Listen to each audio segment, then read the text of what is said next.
जेबो भिडिअ सिडिअ लाबोनो कन्टेन्ट गैया जागासिनोलै बर्थमान बेखायनो लाइभसो फैलाबायबाय आं सोरबाफोर सौग्राव फैबा फैदो रायलायनोसै दान्दिसे बोरै बोरै जाखो खबर सबर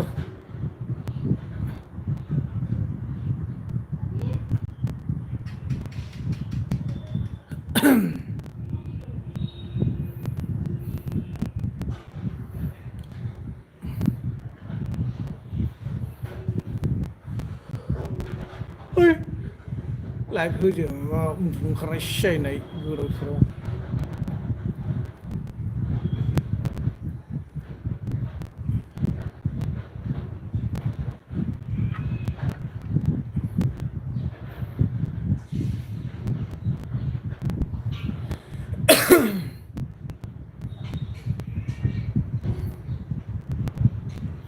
लाइकखौ जों भटखौ जों होग्रोबायमोन माथो सोर जाखोबा जोंहा कमेन्ट हरदो दे जेबो कन्टेन्ट गैयालै बेखायनो दिनै लाइभसो फैलाबायबाय आं दान्दिसे सावरायनानै सोर सोर अबेनिफ्राय नुजादों अननानै कमेन्ट खालामलायदो रायलायदिनि दान्दिसे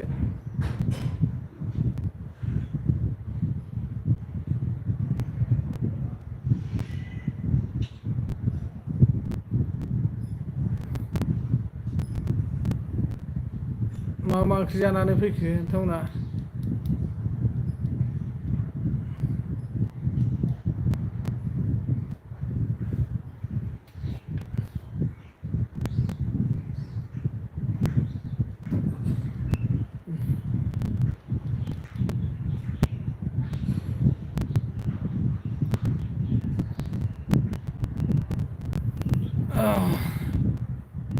एभारग्रिन बर' मा ओंख्रि आदा ओंख्रिया जोंना माबासोमोन मुदुफुलजों आलु खारै ओमफ्राय ना गोरान बाथोन नोंस्रालाय मा ओंख्रि जानायमोन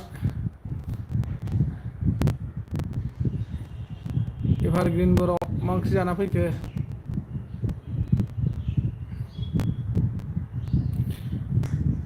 एबिसि बर'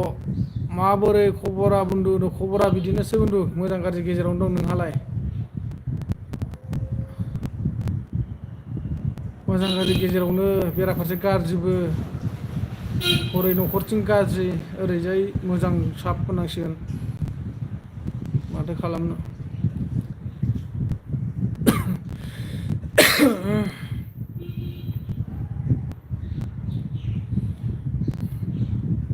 बिमा बिफा बोराय बुरै बैसोनि दंलै बिमा लोमजागासिनो दङ होननानै खबर हरदोंमोन मैया जोंना फादारा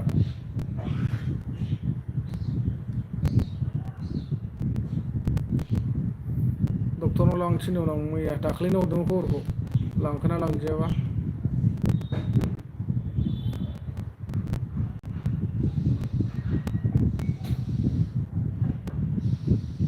लेंहरदोंसोमोन फादारा आंखौ फैनो हागोन नामा होननानै दा थाखा फैसानि आखायाव गरसे माजों थांनो जारला नोंसोरलाय मा मा ओंख्रि जाना फैखो अननानै फोरमायदो दे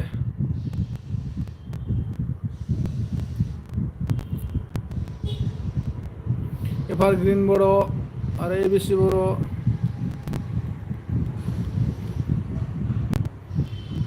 मस्ट वेलकाम गासिबो आंनि लाइभ फेस लाइभ स्ट्रिमाव नुजाफैनो हानायनि थाखाय सापर्ट होफैनायनि थाखाय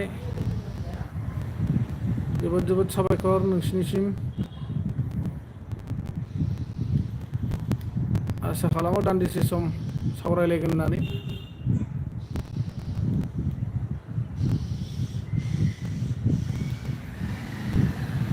अखाफोर हादों नामा जायगा जायगा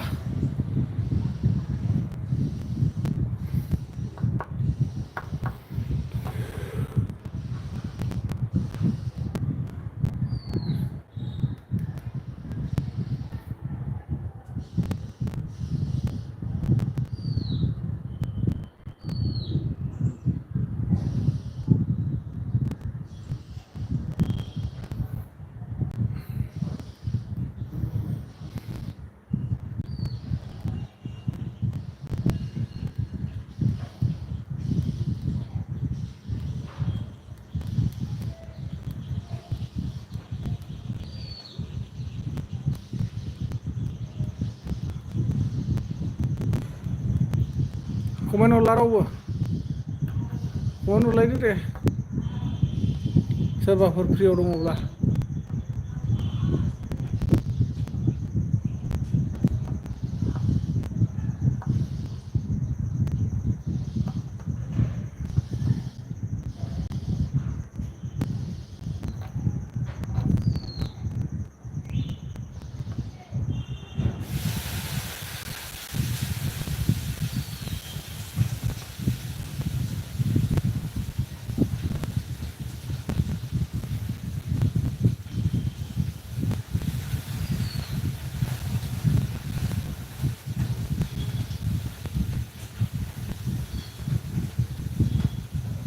माथो सिरि सिरि थाफैजोबखो लोगोफोर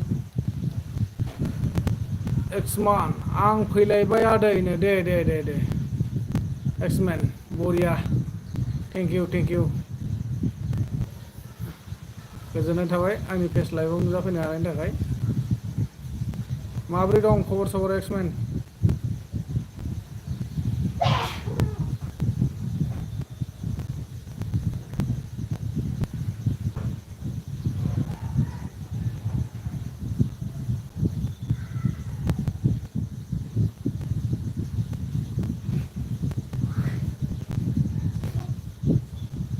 मा ओंख्रि आदैनो ओंख्रिया माबासोमोन मुदुफुलजों आलु खारै ओमफ्राय ना गोरान बाथोन जेबो गैया दिनै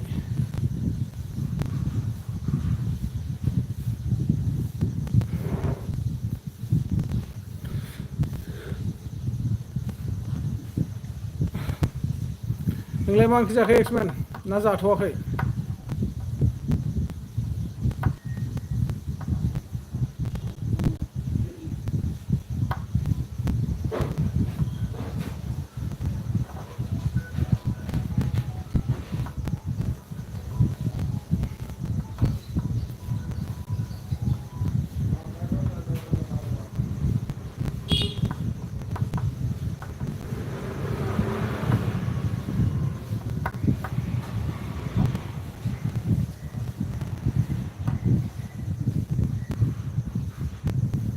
जाथ'वाखै आदैनो आदसा जाथ'वाखै आरोना दे दा 1:30 2:00सोआवसो जागोन खोमा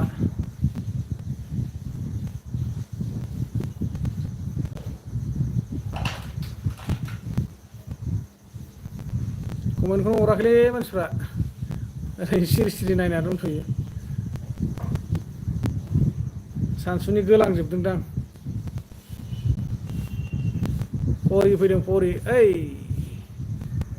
खायब्ला होनदों खायब्ला मा खायब्लाब्रा बुजायासै बुजायालाय ना खावब्ला सेन्टार हेलौ होनदों हेलौ बुं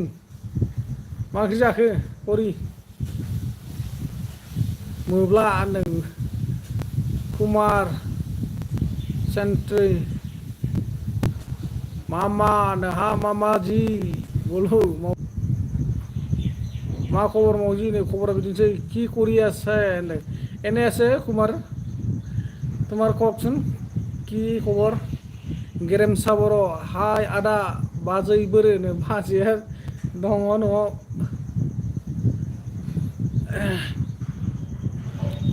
लाइक देन थेंक इउ परि मजा मामा ओके मजा थेंक इउ कुमार तुम्हार घर कत आছিলা तुम्हार घर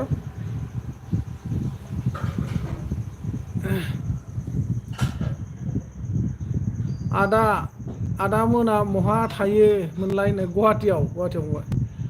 जनाय आच्छा जनाय ना देखायलाय कने नुफेराखै नै मा लिरो मोजां लिर माखौ हाखु दाखु लिरना हरो फालाय कने नुफेराखै ना खनसेबो नुफेराखै होनखो दिङा बाबु लागाव आदा औ बाबु लागावबाय ए गुवाहाटी मा जायगा आं मा कामाख्यायाव दं आदाना आच्छा मा कामाख्याव ना आं आमिनगाव खाथियाव ओरैजाय माबा हाजो डिस्ट्रिक्ट मा जायगा आदै गुवाहाटीयावनो हजाय डिस्ट्रिक्टआव दं आङो लाइक देन आदा थेंक इउ फंबाय मा ओंख्रि जाखो आदा ओंखामा ओंख्रिया माबासो मुदुफुलजों आलु खारदै आं नालापारायाव थायो आच्छा बरिया गेरेमसा बर' गोजानथार माथो औ गोजानानो जायोथ' आरो ओरै एयारपर्टजों खाथि खाथिथार गेजेराव ब्रह्मपुत्रआ थाथेबायना ब्रह्मपुत्र गैयाब्ला खाथियावनो मोनदिङाबाबो होनहरबाय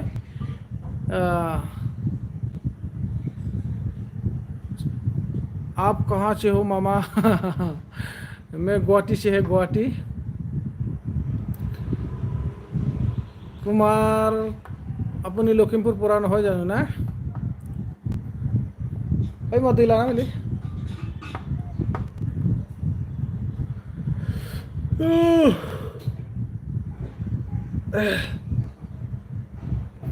सोर सोर मा मा ओंख्रि जाखो अननानै फोरमायहरलायदो दे गाबलायनाय दा दिङा फाग्लाया गाबलायबाय दा दिङा फाग्लाया होनदों गाबनायल'लै बेना आदा गफं होआखै उखुन्दै गैया गेरेमसा गैया उखुन्दैबो होआखै ओमफ्राय जोंहा एक्समेना मा होनदों माबाफोर खामानि मावो नामालै नों आदैनो खामानिया सिगां मावोमोन दा मावनाय जाला माथो टाइमानो मिलायला लागाव परि बाजै जिउ सना ओरैसै गुवाहाटी कौन सा जगह से मामा जी गुवाहाटी हाजो डिस्ट्रिक्ट से हाजो परि बाजै जिउ नोंबो दं लागाव दिङा मावजि होनदों MK सानसुला प्रडाक्शन ब्लग एन्ड संस हाय हेलौ MK परिया आंनिसो आदानो आच्छा दे ला परिखौ लानोसै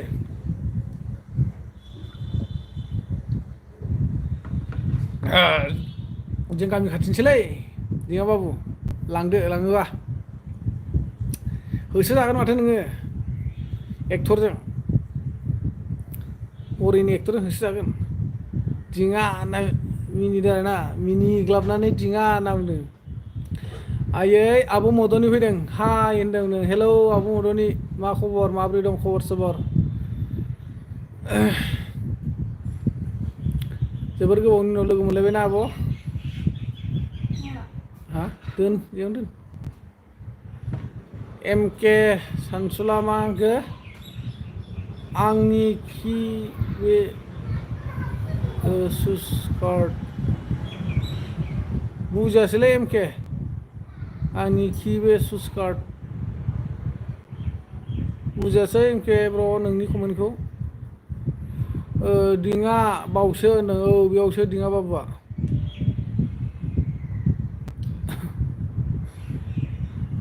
आं मदनि बाजैनाव अन दंमोन दानिनो आच्छा परिया मा होनदों बुंना होदो आंजों लोगो जानो नयन फाग्लानो सोरखौ बुंना होनांगौ आं गोथां होआना जानला मोनला मानसिफ्रा सिरि ब्लड खारखोमा लाङो थांनोसै समाव खिथाया अफ जाना फैबाय बाजै होनदों आच्छा मानो कन्टेन्ट न' भिडिअ गैयानोबा जेबो MMB फाग्ला मदनि खबर बिदिनो गेजेरावनो आच्छा MK सानसुला आंनिखौ MK सानसुला बर' बारा रोङा नामा नोंथाङा रोङाबा खोन्थाबानो जाबाय नों जि भाषाखौ हायो बेजों लिरना हरबाबो जागोन खिन्थु इंलिस दा लिरलै MMB खौ बुंना हो MMB खौ ना औ दिङा होनदों आब' मदनिया MMB आमायसो औ MMB बाजै होनदों बाजैसो होनदों आरोना MMB नङा बाजै होनदों डिउटियाव दंना बहा दङ MM ब्र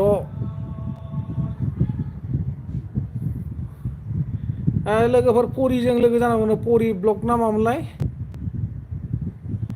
जोबोद मोजां मोसानाय नुगोन व्हाट इज योर नेम डिसक्रिपसननि आन्दाराव थांनानै नायदो आंनि फुल नेमखौ नायनोब्ला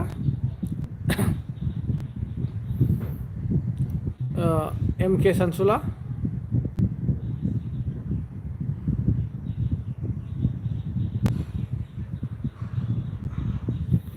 ओमफ्राय फरिखौ आं जायो सैना मानखौब्रा जोंहा दिङा बाबुआलाय मा फरि नो फारि आदसा फारिनो फारि मा फरि बेलाय फारिसो दा फाग्लानो आदसा फारिनो फारि फारि फारि नायलांबाय थानो हागोन आरो फारि फारि फारि नायलांबाय थानो हागोन मोसानाय मानाय मद'नि आनैसो मा खौरां नो खौराङा माब्रैथाय जै बर' हारिनि नै अमा बुन्दा हैद साला अबाव आइदिजों फैलायखो दखानाव थांब्ला जागोन आंनो जाना हो औ फारिया होदों मिनिग्लाबनाया माखौबा मा ओंख्रि जाखो होनबाबो खोन्थाया What is your village? Hajar district.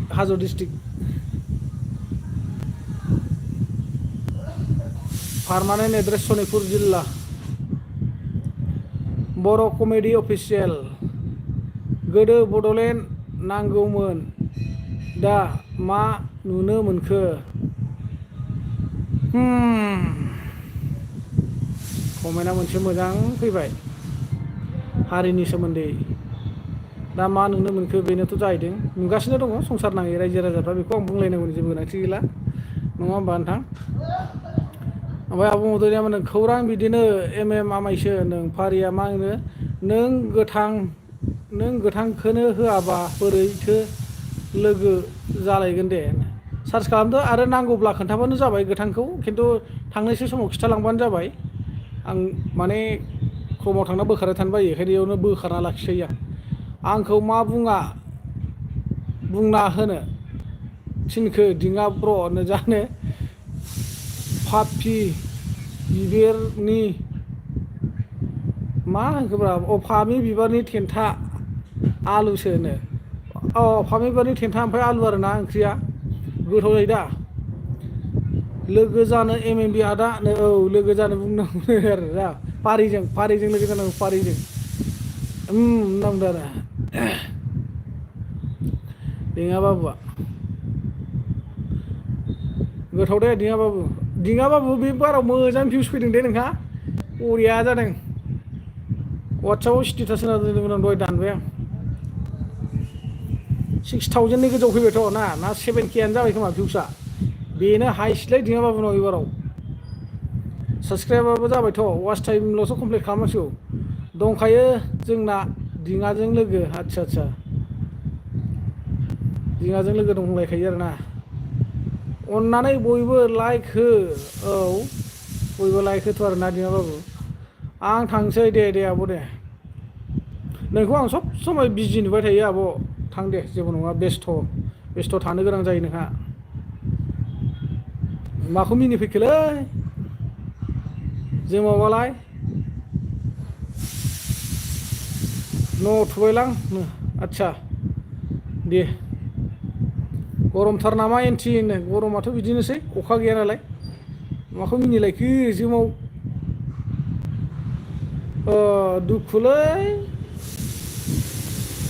दुखुलै थाखिनो इन्जय थानो गोसो जायो नाथाय हाया अब्लाबो आदानो औ न' थुनायखौ मिनिदों दे अरजाया नों न' थुदोंबाबोथ' फैदोंना आंनाव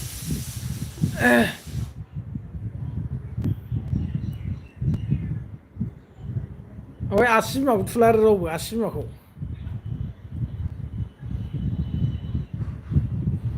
आसि बिमाखौ थुना होदोब्रा दिङाना बेसे लस जाखो नो सावब्र' गुमै खोन्थालाय ओइ जानला मोनला सोंफैलाबाय थागोन गोसो बड'लेण्ड नांगौमोन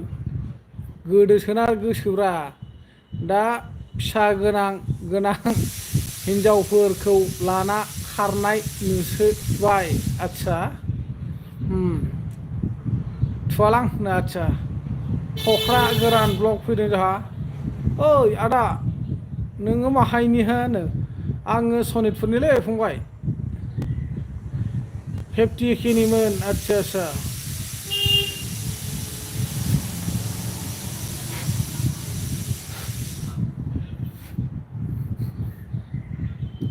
होनदों आरो जोंहा थख्रा गोरान ब्लगआ नोंलाय बहानि जाखो फंबाय जेबो उफाय गैला माथो खालामनो औ माथो खालामबावनो आरोना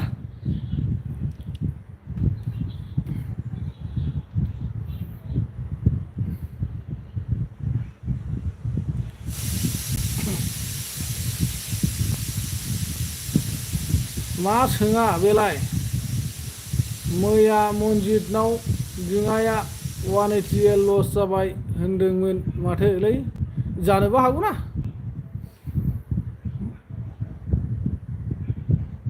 मा खरा होनखोब्रा जोंहा बार्टलमेव मोसाहारि बार्टलमेव ना मा जाखो बार्टलमेव मोसाहारि नामा मा खरा ना मा खबरा होनखोमोनथाय जाब्र'आ आं गसाइगावनिलै आदा नो गसाइगावनि आदसा गोजानथार माथो ना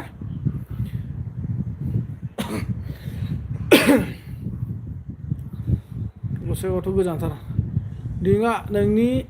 नाम्बार हर दे दिङानि नाम्बार नांगौनो दिङा बाबु मा खबरा नै खबरा बिदिनोसै मोजां गाज्रि गेजेरावनो दङ बर्तलेमेव नामा लमेव दिङाया माथो YBY थैबाबो लस गैया होनदोंमोनलै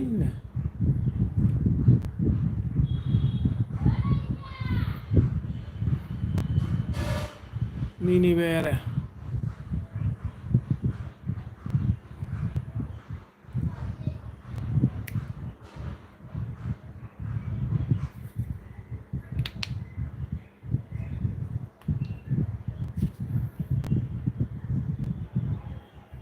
नोखो आं चिरांनि दामदोंमोन आंखौ थारमाने चिरांनि सानदोंमोन आरो ना थख्रा गोराना चिरांनि नङा आङो ओंखाम जाबाय औ जाबाय मोसाहारि नोंथां जाबाय बुंजा थावनाबा बुंजाखागोन दिङाया आरे बाबा बेखौ मैया नोंसोर सासे मानसिनि लाइभआव सावरायबाय मैयानि थांबायब्रा मानसियाथ' थैयाखैना आदा औ मानसिया थैयाखैथ' आरो गरमथार नामाब्रा गरमा बिदिनोसै गरम जागासिनो दङ होनजायो अखा गैथ'आ नालाय ओमफ्राय भास्कर जादब फैदों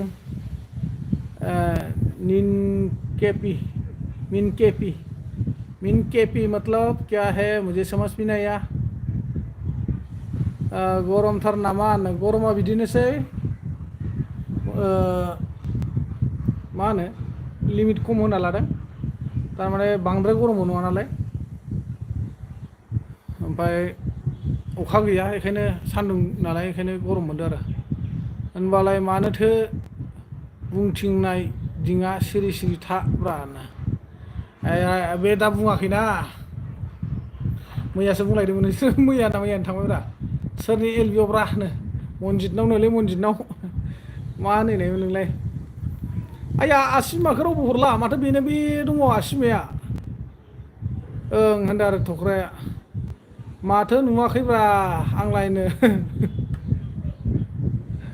आसिमाखौ थुखोदाव हरदोब्रा अननानै बयबो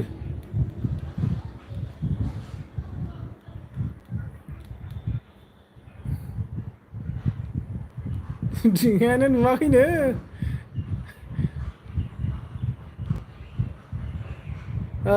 नोंनि उनथिं मा आलायखो इन्जुराव आंनि उनथिं ना खुन्दुंफोर दङ केलेन्डार दङ ओमफ्राय फांखा गंसे दं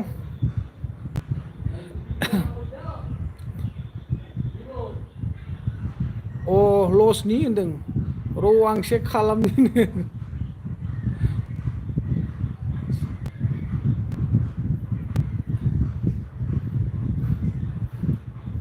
चेकसो खालामनांगोनलाय सासेयाबो सोर मा बुंदों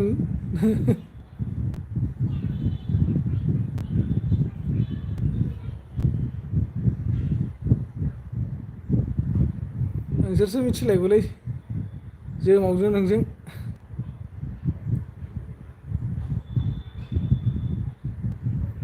थेंकिउलै जोंहा सोरबा सासे आसिमा हरबावबाय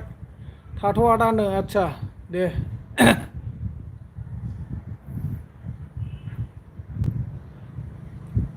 साला दिङा 10,000ल' होनानै 1,80,000 लस जाबावो नामा मनजितनाव? एनिमेल्स लाभार्स हेलौ हाय वेलकाम एनिमेल्स लाभार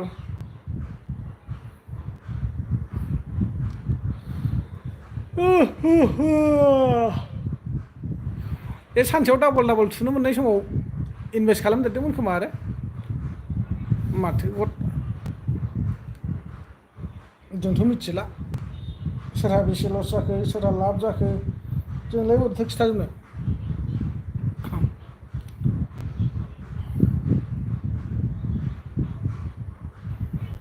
मनजितआसो मिथिगौ बे मोनसे सोदोबखौ मानो लिरना हरफाबाय थायोब्रा रावबो फरायाथ' बे सोदोब मोनसेखौ मनजितआबो सोंगोन होनदोंरा दिङाखौनो बेफोरखौ दा बुंसै होनो औ animals lover how are you brother I am fine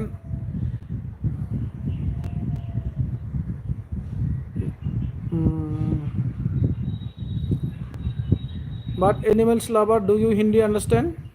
please Hindi tell me गन्थंनि मा होनो खानाय सिनदों नामा नोंलाय खेमसि लालायखो नङा बेयावनो दंखायो बे हिसानसालियावनो दंखायो बे खेमसिया बेयाव माने खुन्दुं बायदिसिना हास'यो खुन्दुं जेथो नांबाथाय 50K नि जयनिंमोन आदसा गन्थङाव खानाय ओंखारथ'वाखै र' बर्थमान सिननाय बावाखै नालाय बाबुल भाई बहानि मामाय नोंनो सनितपुरनि मामाय नोंलाय बहानि जाखो आमाय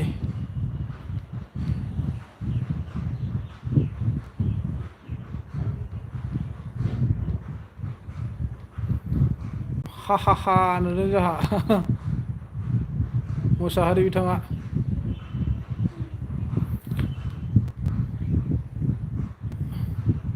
मानोथो बुंथियोरा बुंजानो बायोबा दिङा भाई होननांदों सिरि थादोलै नो औ थांखांनाय बाथ्राखौ आं ढेकियाजुलिनि आदसा बाबुल बर' नों ढेकियाजुलि मा जायगानि नोंलाय मा गामिनि बबे सेन्टारनि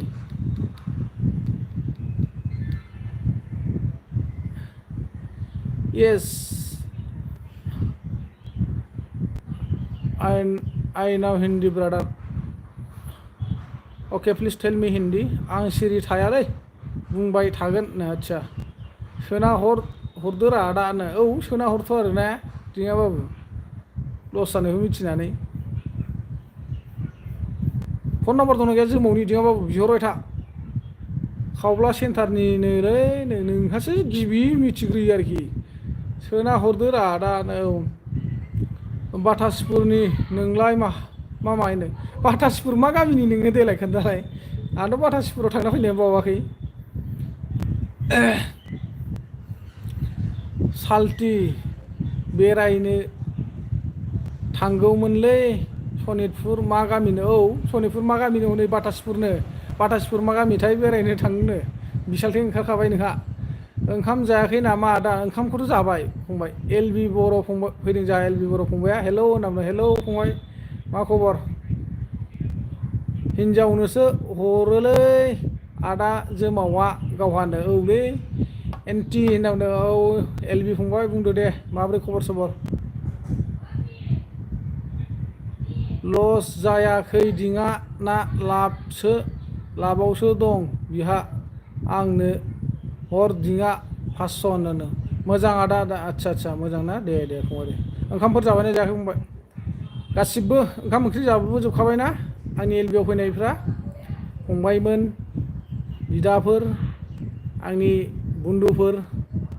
मोनफिन नागारा हरनोसो हरो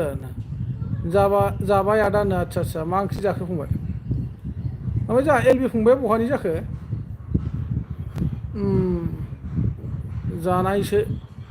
जानिसो आदा होनदों दे जानोसै आरो ना मा ओंख्रि संदोंलै दिङाबाबु सोर नोंलाय सोर जाखोमोनथाय सालथे जोंहा थास' बिबारदो अमा आदा होनोबा बरिया थास' बिबारा माबा अमाया गोरान ना थाजा गोरानबा साबसिन जायो फुलकबि आलुसो आदसा आदसा फुलकबिजों आलु ना लाइक देन थेंक इउ सालथे थेंक इउ आदा लेथन सोरनो औ आं क'क्राझारनि आदा आदसा क'क्राझारनि आरो ना दे थाजा होननांगौ आदसा थाजा आरो ना वाइ बि वाइआ दिनै उइड्रल जाबाय मामायनो जाबाय ने नंगौ न'रा मोजां खिथालाय आमायसो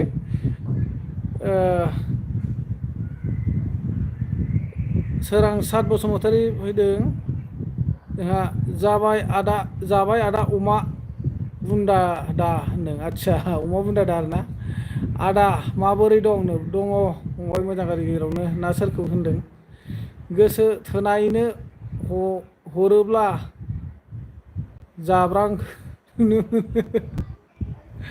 साल्थि एल'बाय दे साल्थि होनदों अके आदा जोमाव मा ओंख्रि जाखो जानो मा ओंख्रि दिङाबाबो गाबलाबाय थाबाय फुटु गगय हेलौ फुटु गगय दिङा फंबाय जानला मोनला नङा लाइभ होग्रा अनारजों औ जानला मोनला नङा ना आदसा साल्थे मा ओंख्रि जाखो साल्थेसो ओमफ्राय जोंहा सोरां बसुमतारी फंबाय सोरांसार फंबाया मा होनखो मा होनदों गाज्रि दामोन आदा अमा बुन्दा होननायखौ मोनालै फंबाय गाज्रि मोना सार अके महिमा बिटिवाइ मानो कमेन्ट दानखो लेथन मेजेम भरा फिसाइ फावथेन नांगौ नामा नोंनो हा होनना बुंदों जोमावा महिमा लोगो खालाम दे होनदों महिमाजों लोगो जानोसै महिमायाबो बहायनो जाखोमोन कमेन्टखौनो दानहरबायसो सोरखौ उनाव होनदों जानो सोरखौथाय आजखायनि सोरखौसो होनहरबाय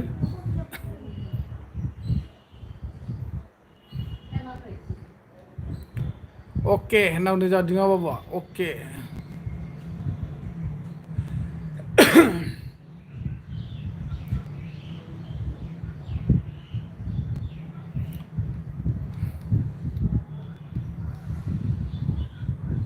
महिमाया निजिरानि आइडिसो आदसा निजिरानि आइडि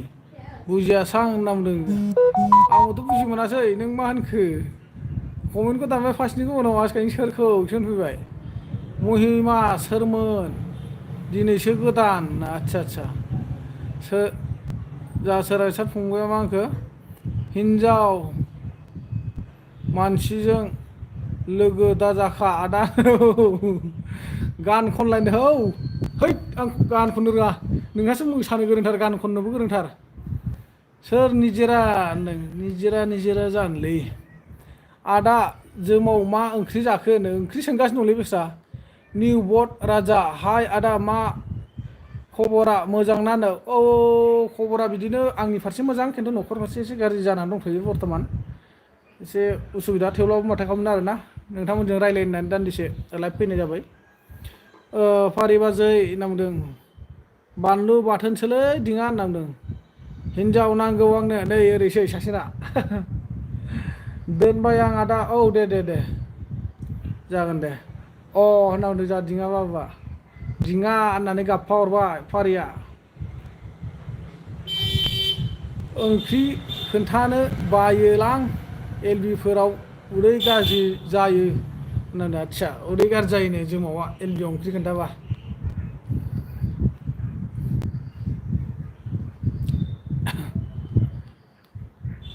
आदा लेथन आंनिखौ दा सेखा होननानो आदसा दिङा बाबुनिखौ सेनाङानो ओमफ्राय महिमा बिटिवाया मा होनदों आं निजिरा नङा जोमाव फाग्ला निजिरानि बिब' गेदेरसो आदसा सोर भाइरेल जाना सिंगेल दं लानोसै आं ओरैसै दिङा फंबायनो आदसा ओमफ्राय जोंहा निउ बट राजाया मा होनदों आदा आंनो आं नोंनि भिडिअ मोजां मोनो थेंक इउ फंबाय जोबोद गोजोननाय थाबाय बिदिनो सापर्ट होलांबाय था अननानै आरो जोंहा फंबाय बहानि जाखो अननानै फोरमायदो दे जालायबाय जोमाव फाग्ला होनना औ फारि बाजै मेगन नोजोर दाहोन आदसा नै जोंहा बसुमतारिया फैबाय हाय हेल' हेल'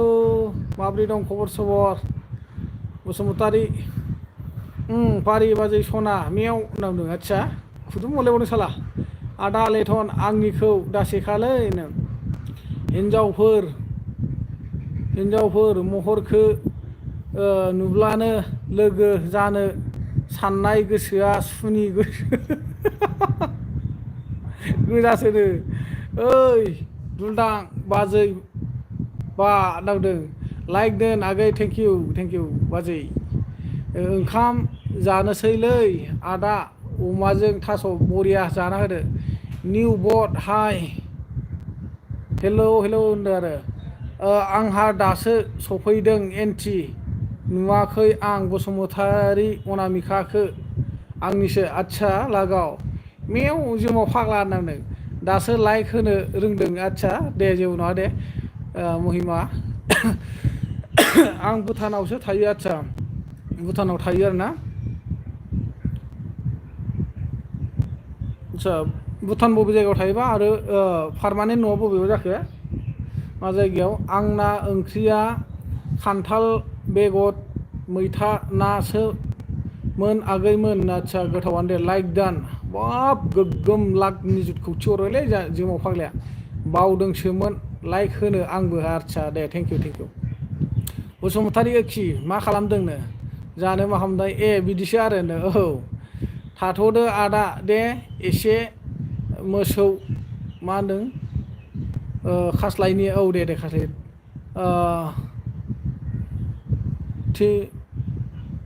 थिम्फु भुटान टाउनाव आदसा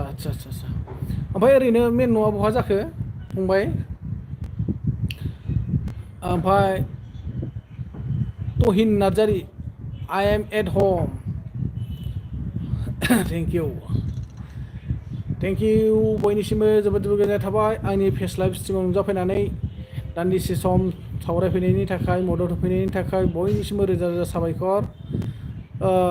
तहिन एन हाय होनना बुंदों दंहाय दासो जाखांदों हाय आगैमोन आदसा बड'लेण्ड इनफ' स्टेटास स्टुडिअ गरम आदै गरम ओमफ्राय चिराङाव आदा आदसा चिराङाव आरोना दे थां दिङा नङाब्ला दा हिनजावजों दामजागोनबो होनो आदसा नै उरायबाय हाय होनदों आदसा नों उरायगासिनो आरोना दे बरिया इट्स अके नो अके थेंक इउ वेलकाम ससमा गानलाय फैबाय आरो थेंक्स फर 2K साबसक्राइबार दा किं वेलकाम थेंक इउ किसका है 2K सब्सक्राइब आपका है क्या दा किं दिङा बाबा मा होनदों पारि सना दा दामलै थिनो आदसा दामनाङानो नाइस थेंक इउ दिङा होनना मिनिबाय आरोना ओमफ्राय महि आदसा महिसो नामा अनलि महिल' नामा नोंना अनलि महियामोन नामा दा किं हाँ ठीक है आपका 2K सब्सक्राइबर है ओखी सना ना अच्छा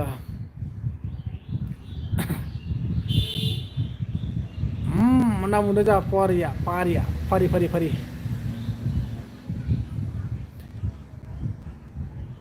महि ना मुरगासिनो ना मुरदों दिङाया सोर सनारा नामनो जानो सोर सना जाखो फारिखौ सना जायोनोलै दिङा बाबुआ हो नामदों सोर सनारा हो नामदों आरो फारिखौ सना जायोनो जा दिङा बाबुआ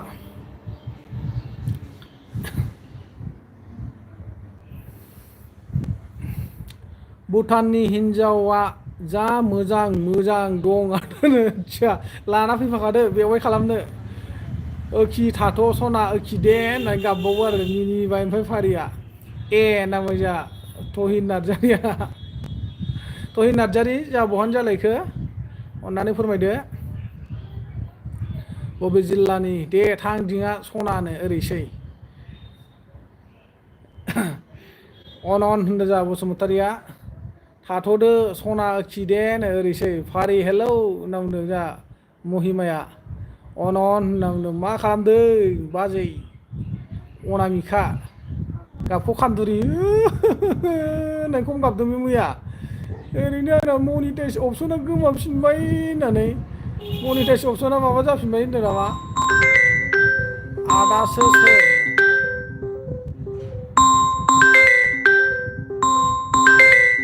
मा ओंख्रि जाखो एन्टि आगैनो ओंख्रिया जोंना मुदुफुलजों आलु खारैसोमोनलै बाजै हेलौ महिसना होनना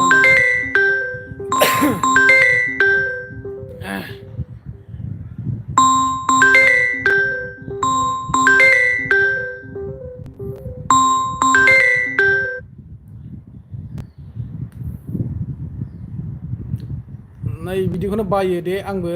होनदों आरो हेलौ महिसना होनना जा फारिया मा ओंख्रिमोन फारिसना नै I miss you thank you welcome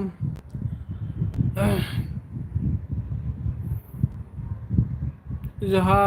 तहिन नार्जारिया बहानि जाखोमोनबा अन्नानै एसे फोरमायनो हागोन नामा बबे जिल्लानि जाखोमोन बिमानि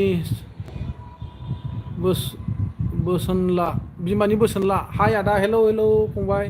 बिमानि बोसोनला जोबोर मोजां आइडि गोजोनथाव गोजोननाय थाबाय आंनि लाइभआव नुजाफैनायनि थाखाय रं नाम्बार नामा हाय नों रं नाम्बार नङालै ओइ गुवाहाटियाव थाग्रा लोगोफोर फाथो ना आरो ना फ्राय आलु फुल कबि बाजामोन महिनो वाव गोथावथार बुरजाथार रियान बसुमतारी रियान हेलौ रियान आं बर' हिन्जावखौसो मोजां मोनो आदा लाबोना होफै फंबाय सोरबा गारना होफै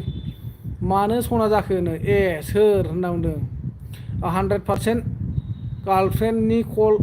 खामानि नोंबो सिरि खोनासंफानो बिदिसो बुंहरनो सानजोब्बाय आरो बे बोराय बैसोआव गार्लफ्रेन्ड थाबावो फाग्ला ना बसुमतारी गोथाव फरिसना होनदों अन होनना बुंदों जा बसुमतारिया अन एन होनो आरो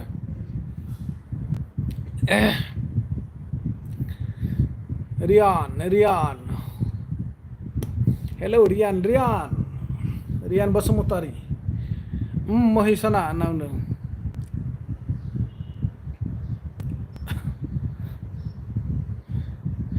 बेफोरबायदिखायनो इनकामिं कल बन्द खालामोलै आं लाइभनि टाइमाव डिस्टार्ब मोननायखायनो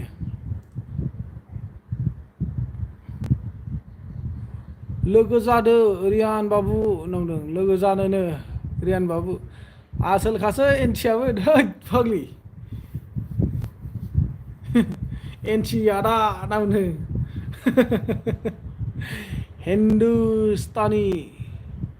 रुद्रा 09 কি করিস এমনি আছে আমি তোমার কি খবর রাজু G7 রাম দাদা রাম ওয়েলকাম মোস্ট ওয়েলকাম মজা ভাল না আপোনালোকৰ খবৰ হিন্দুস্তানী रुद्रा আৰু राजु लागाव दे एन्टि बाहाय नोंनि दिनलै दोज अनामिका आसोलथ' आरो डेन्जार फाग्लायानो आच्छा আপোনাৰ ভাল না ভাল ভালে আছে বৰ্তমান তোমাৰ লগৰ মৰমত সকলোৰে মৰমটো লৈ বৰ্তমান বহুত ভালে আছো सादा जायो नामा मावजि एन्टिनेट होद आंनि सादा जानाय जायैखौ मानो कुइसन खालामो बिसोरो बिमानि बोसोनला आदा आं मालाबा नायफिननोसै आंहा खामानि टाइम जाबाय आदा साबस्क्राइब खालामना लानोसै आं नोंखौ दिनैसो नुदों आं अच्छा थैंक यू फंबाय दे गोजोननाय थाबाय कहाँ से हो भाई मैं आसाम से आसाम गुवाहाटी से है भाई राजू G7 और आप कहाँ से है सब्सक्राइब करो करी दिसु दे थैंक यू माइनाव गयारी हाय हेलो आदा मा ओंख्रि जाखो होनो ओंख्रिया जोंना आलुजों पपिता खारैसोमोन आदा नोंनि बाजैयालायनो बाजैया उन्दुनानै दङ दे रेस्ट लादों मा खबर ब्र'नो मोजां महि होनना बुंबाय ओमफ्राय हाथाया गोसोम जादों माथोनो हाथाया गोसोम जादों गोदो गुदखा जायोमोन आं बिरादनो किन्तु दा गुदखानि खाथियावबो थाला आङो मैं राजस्थान से हूँ भाई अच्छा राजस्थान से है तो ठीक है इतना दूर से आप मेरा लाइव में आया है बहुत धन्यवाद सॉरी बिल मतलब थहिन नार्जारी बुजि मोनासै सॉरी बिलनिखौ लाइक बय थैंक यू रियान गरम ना थान्दा ब्र' गरमानो अखा गैयाना राजु G7 मेहनत करो हम लोग सपोर्ट करेंगे भाई थैंक यू कर रहा है भाई कर रहा है इसलिए तो कल भी वीडियो डालने को नहीं मिला और आज भी नहीं था इसलिए मैं लाइव में आया है ब्रास खालामा नालाय गोसोम आरो बे हाथाया औलै रियान लाइक बय थैंक यू हाय आदा hello Shiv SK hello Shiv SK गोजोननाय थाबाय आंनि लाइभआव फैनायनि थाखाय सॉरी बिल रियान तू कहाँ का है मैं असम का है असम बसुमतारी असम तो असम है लेकिन फिर भी मैं मेरा डिस्ट्रिक्ट का नेम सनितपुर है सनितपुर जिला तेजपुर है मतलब नोंगौ खोमा आब' बिबारी औ पारिया मिनि ग्लाबदों माखौबा दिहुननो हायाखै नामा ब्र' पेमेन्टनो मानि पेमेन्ट जालायखो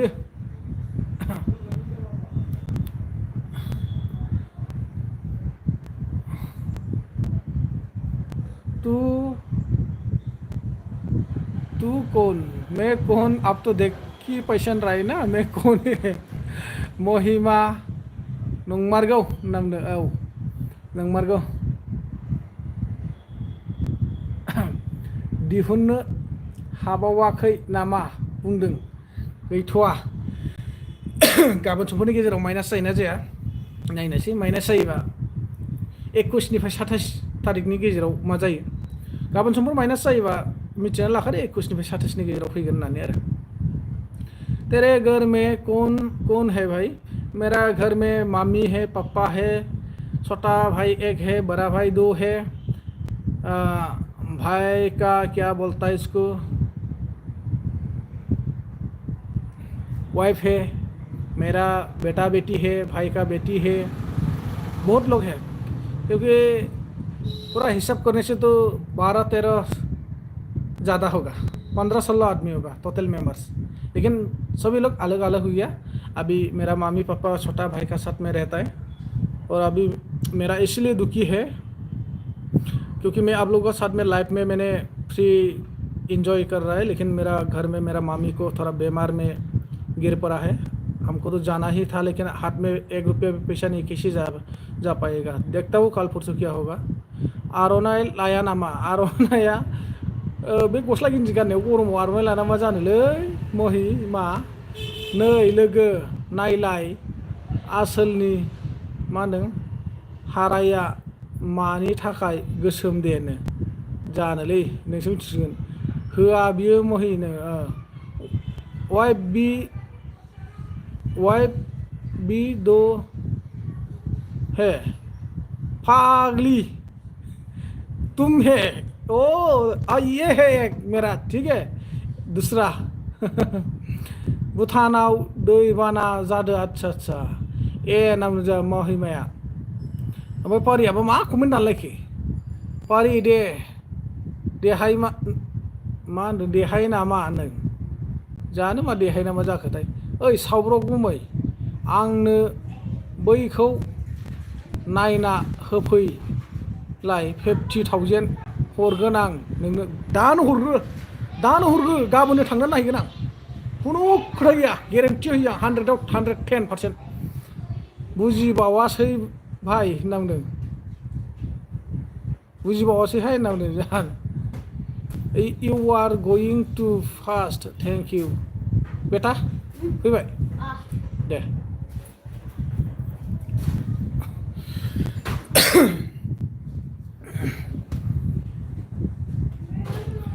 माइनाव गयारि हेलौ लोगोफोर सोर कमेडि भिडिअ बानायो आंबो बानायगोन लोगोफोर खिन्थालाय होननानै आदसा सोर कमेडि भिडिअ बानायनो जोंहा माइनाव गयारि बानायगोन जाहैदों खोन्थानांगौनो तेरा बेटा का नाम क्या है हायेन ब्रह्मा तेरा बेटा का नाम हायेन ब्रह्मा जुदि हायाबा 1L हरफिन नांगोनलै गाबोननो थांगोन होनबाय आङो गेरेन्टि होयो आं मिथिबाय थांगोन आं मा हालायलाय बैखौनो दा बे नाम गैया हायो हर नोङो डेन्जारसो जोमाव एन्टिया दानो नांगौ होनबा दानो होफैगोन बियो आदसा मिथिखाबावसो नै नुवाखै सिखाजों दानो मालाय हाबा जाखानाय हिनजावखौनो मालाय हाबा जाखानाय हौवानो बोनो थांबावदोंमोनलै जोङो मिथिया उसियानो मिथिबाय सिखाजों दानना फैनायाव बुरखायनानै थाव सोबानानै खारनांदां गारियाव थ्रोब बेनो होनना बुंदों होमबालाय माथो हर बेखौलाय गाबोननो मोनहैगोन आं 1टा 2टायावनो दानो जुदि सोना हरोबा एडभान्सल' हरग्रो 50K फुरा नांजोबा आंनो खिन्थु 0.5% हरग्रोनांगोन आरो गैयाबाबो 20खौ हरग्रोथारनांगोन दानो थांगोन आं दानो ओंखारलांबावगोन आं गाबोनखौथ' बाद दोन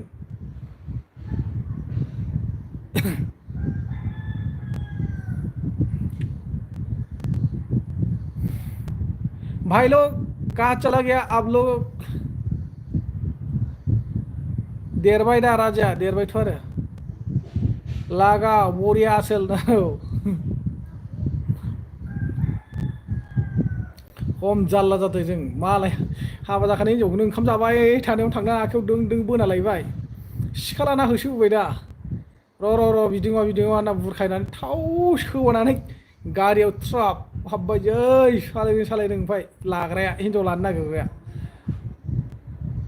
होनबासो खामानि जायो होनलाय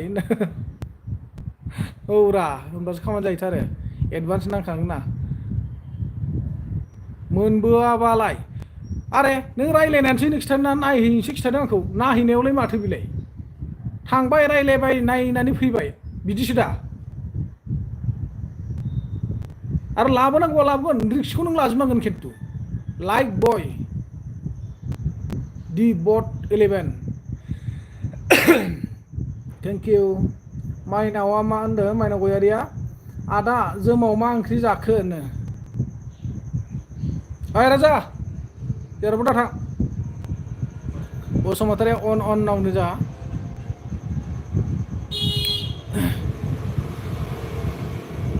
थेंक इउ नोंथांमोना टटेलि 51 जन भट होबाय खिन्थु लाइकआ 51 था फैयाखै 18 फैनानै दङ सोरबाफोर होनो बावनानै दंबा होदो आरोखि ना अननानै लाना फै नांगोनलै लाना फैनांगोनबा डिमान्डआ एसे बारा जानांगोनब्रा नोंलाय रायलायनानै फैसो होनदोंमोन नायना फै होननानै रायलायना होनो हायोबा 50Kसो नुदों नोङो बानलु बाथोनसोलै होनना बुंदों जोमावा नाथुरसो जायो फाग्लायानो औ नाथुर जायो बियो खावनानै जाबावो साला नाथुरनो आदार होनो थानाया बोखां खावना एवनानै जाखुमाय थायो थावजों फ्राय बिराद डेन्जारसो आं दहायनो लाइक होखाबाय दे नो आदसा नोंसोर खिथाहरखाजोब्बाय र' होग्राफ्रा सोरबाफोरबो होनानै दोनदों खोन्थायाखै जेन'बा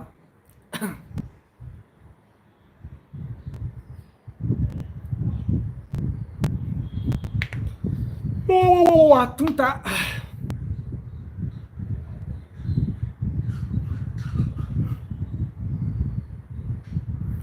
नायना होफैलायसो होनदोंलै नायना हैनांगौ आरो ना 50Kआवनो रिक्सा नोंनि गोजा दा दलिल गांसेलाय ख्रानो लिरनानै साइन मारिना हर वाट्सएपआव गाबोनो थांगोन आं रियान बसुमतारी मथानबिल आच्छा मथानबिलनि सार ना नोंथाङा आंबो होबाय गावदांनो आच्छा सोरखो गावदां होनखो दे मावजि दोनथ'बाय सोरबा फैलायबाय दा फैफिनगोन औ दे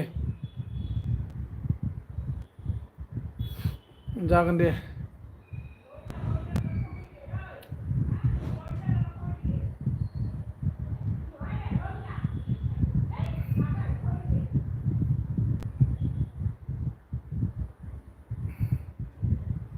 गासिबनावबो खबर सबर मोजां ना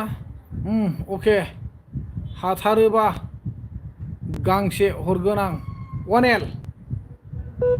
खुगाल' जानो नङा खिन्थु गेरेन्टिया नोंनि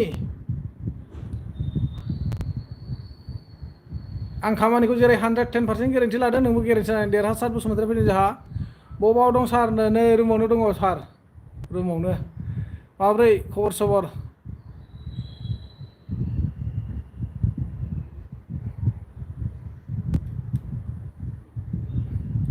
होननांदों दलिल गांसे माबानानै साइन होना हरनांगोन दै जेबो लिरनाङा नोङो साइनल' होना हर साइनखौ होदो आरो आंनो वाट्सएपआव हरदो मोजांलै होनदों आच्छा दे मोजाङानो थानांगौ मोजां जानांगौ अनजा बसुमतारीया माथो मा ओंख्रि जाखो देरहासार बसुमतारी भिडिअ आपल'ड होनो मोननाय नङा दै होआ दे मानो होनांगौ जाखो होआ अन बसुमतारीया होननाय जादों आरोखि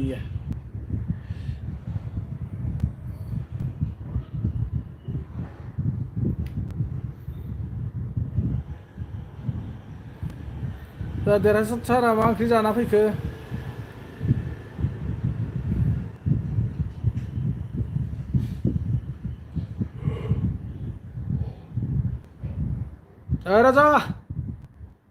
राजा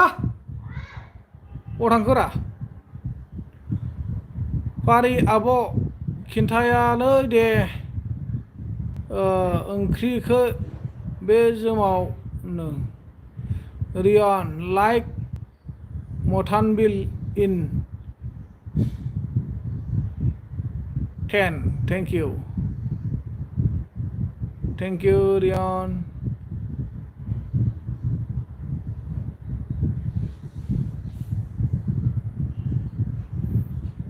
जय इउटुबार रायजोनि जै इउटुबार रायजोनि जैथ' आरो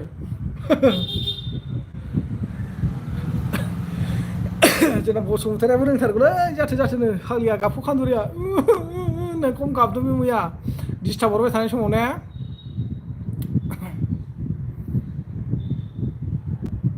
नोंखौ मानो बिदि डिस्टार्ब हरो होननानै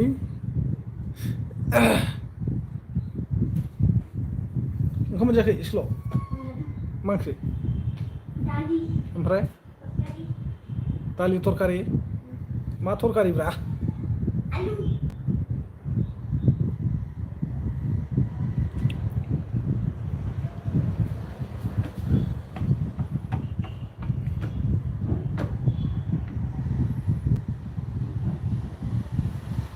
बोंगौ नामा मा बोंगौ नामाब्रा बसुमतारी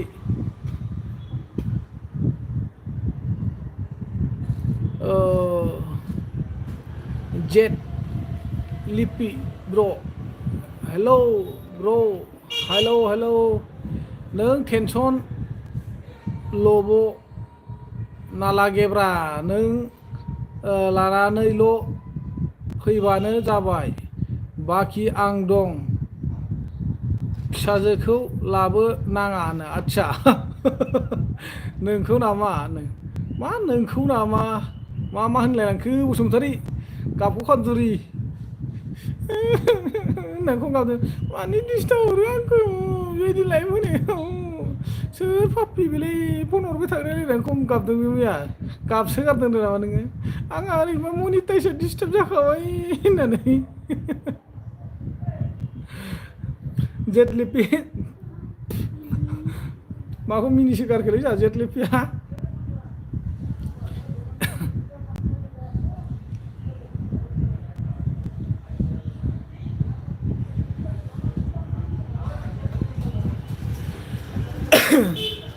आं थांनाय समावबो खनसेबो गाबफेरा बियो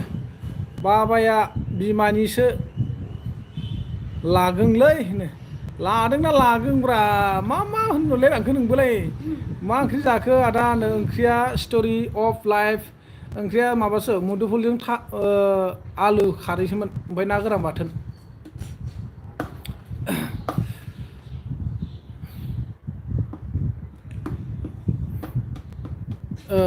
मा ओंख्रि जाखो दा होननानै आदसा होननानै औ ओमफ्राय नोंस्रालाय माथो ओंख्रि जाखो स्ट'रि अफ लाइफ थोद फाग्ला ना मिनिदों नङा होमबा बिदि होनना गाबै आं थांनाय समाव खनसेबो गाबफेरा मैया बिदि गाबगौबा नायनो लुगैना गाबथिनबाय गाबबाय बेथारा बिदि जायो ओरैनोबा बिराद गाबनो ओंखारखायो आं होनलायलायो एसेयाव एसे गाबो आं होनना बुंबाय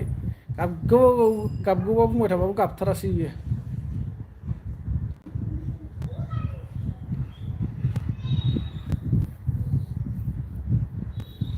मैथा बांगाल औ बरियालै बिराद जानो गोसो जागासिनो दं आं मैथा बांगाल नो मर देन 15 थेंक इउ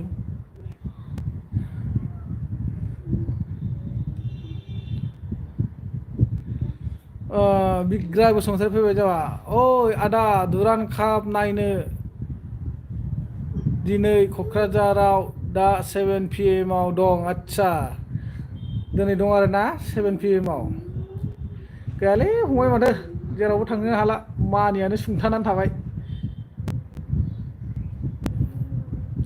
बरिया समायनाथार माथो आसोलना नो आदसा माया बरिया समायनाथार जाहरलायखो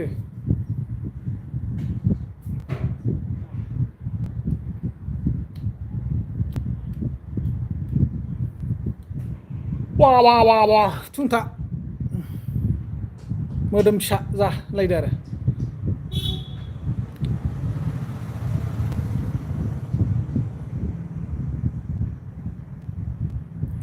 बिग्राय फंबाय जा मा होनखो बड'लेण्ड FC दं दिनै आदसा बड'लेण्ड FC ओमफ्राय मोनसेया दे लोगोफोर खिन्थालाय सोर कमेडि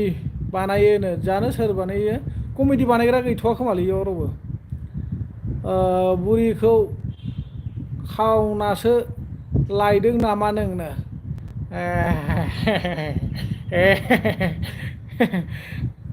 खावाखैलै आंना ओरै खालामनानै फैनायसो ओइ ओरै फैदोलै होननायावनो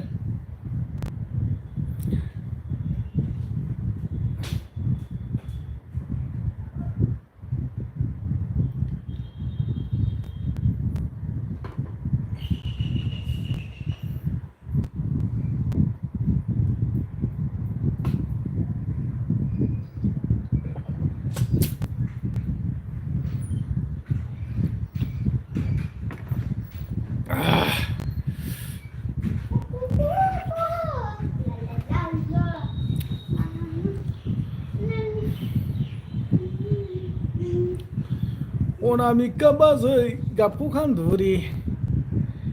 अनामिका बाजै खान्दुरि गाबखौ खान्दुरि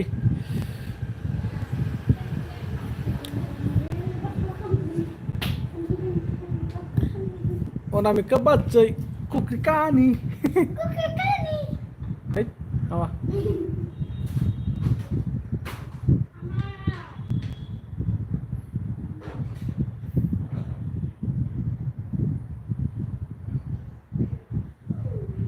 ओरै नायलायो आरो फाग्लिया कमेन्टखौ ओरै मा लिरखो बाव मोनलायगोन आरो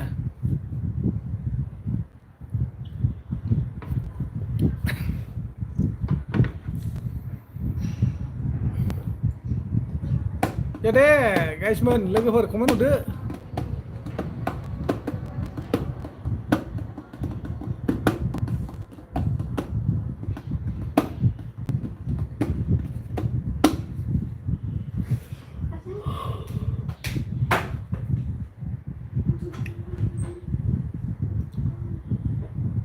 खम गोदै गोदै बुंना लफायबाय बे फाग्लायानो है अबाव जायाफ्रा मा लफायबायाखै आं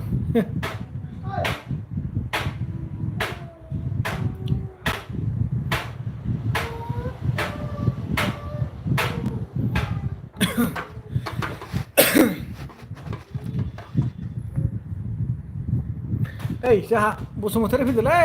आरोबाव सासे बि बसुमतारीया आं जायबो बुंथ'लानो मा जायबो बुंथ'ला जालायखोरा मा बुजिया बुजियाखौनो लिरबाय थाखो आं जायबो बुंथ'ला होननानै मिनिग्लाब फैबाय आं बारा नुवाहाय आगैनो औ ससमा लाब्रा ससमा आरो मबाइलजों बांसिन थाबनो गाज्रिसिनसो जाबावो बे ससमा लानांगौ नायगासिनो आं नायग्राल' होननांगौ आदसा दे बरिया नायग्राबो थाखानांगोन नङा होमबा नङाबालाय फिल्मा बोरैथो जुमिनो गासिबो बुलायग्रा जाजोबबा जानाय नङाना गासिबो गाबग्रा जाजोबा गासिबो मिनिग्रा जाजोबा जानाय नङा सोरबा मिनिग्रा सोरबा गाबग्रा सोरबा नायग्रा सोरबा बुलायग्रा सोरबा मोसाग्रा थानांगोन सोरबा मिलायना होग्रा नङा होमबा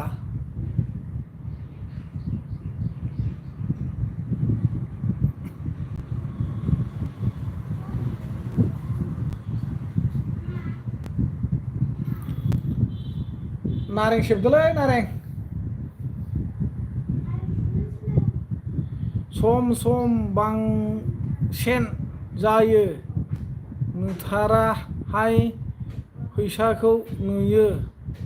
नाथायबा ओरै साय फैसाखौबा नुयो आरोना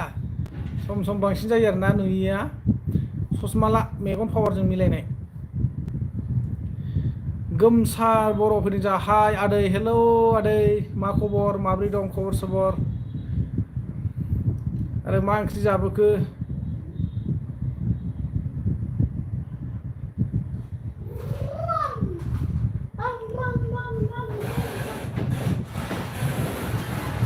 ओइ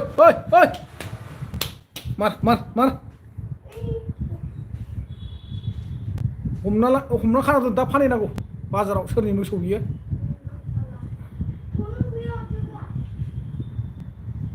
बेपारि लेंहर फानहरनांगौलै हारसाफोरनि मोसौबाबो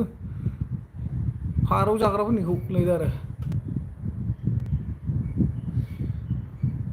सोमदोन बसुमतारी फैबाय जोंहा मोजां ना फंबाय खबर सबर औ आदा मोजाङैनो दङ बिदिनो बेराफारसे मोजां बेराफारसे गाज्रि न' फारसेथिं गाज्रि जाना दं गामिथिं दा जोंनि फारसेलाय नैथिंजाय एसे मोजाङानो साब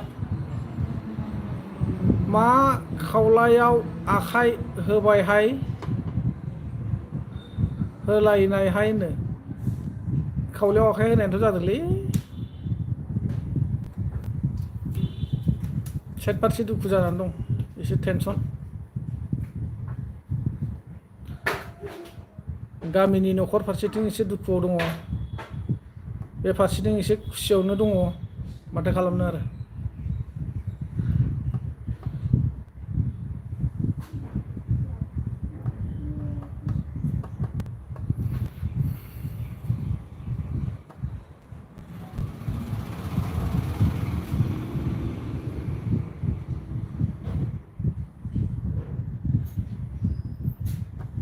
मा ओंख्रि जाबोखो बसुमतारी बि बसुमतारी ओमफ्राय जोंहा सोमदोन आदाया मा ओंख्रि जाबोखो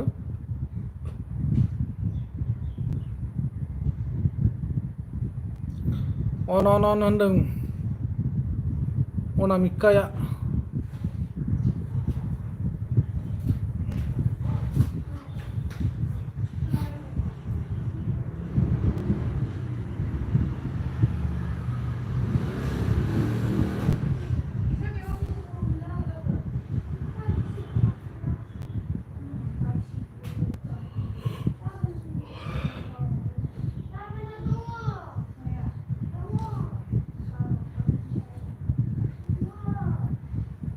दङलै आफा आंनाव दङ फानहरदो नोमाखौबो आंखौबो फानहरनानै मा मेथाइ जानो गोसो जाबाय थादो नों मिरामिससो दालि आलु भिन्दि भाजा पापरसो होनो आदसा आदसा दे माथो खालामनो आरो सब समायथ' ना बेदरबो जाबाय थानो हाया खुगानिल'सो जुथि खुगायावल'सो गोथाव मोनो सिङाव हाबलांबा बे मोनसे महरानो लाहैजोबो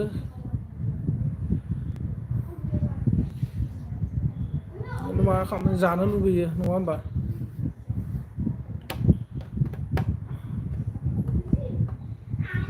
मिरामिस खालि 50 थाखाजों न'खर गंसेनि मानसिफ्रा जाजोबनो हायोब्ला जै दिनखालि बेदर जाबाय दिनखालि 200-300 थांखाबाय आरोखि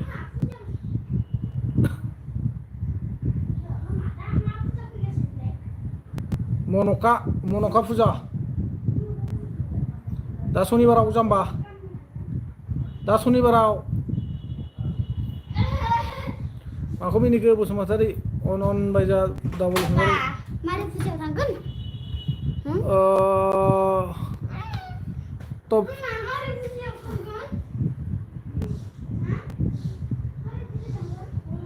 ब्र नोंथांना आइडिया एसे असाइस जादोंलै ब्र बिदि लाद्रायनाङा एसे बयबो नुयो नोंनि आइडिखौ मानो होनबा दुखु दामोन आरोना आं बुंनायखौ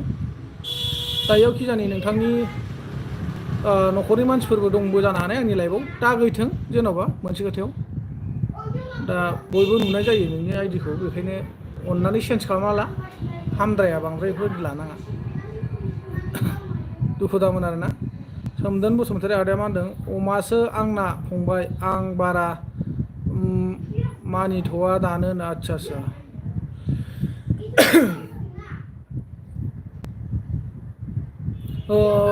मानिथ'वा होननायखौ बुजियासै आदा सोमदोन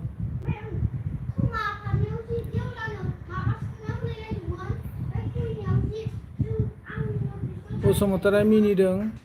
ओमफ्राय बि बसुमतारीया मा होनखो औ होनना बुंदों आरो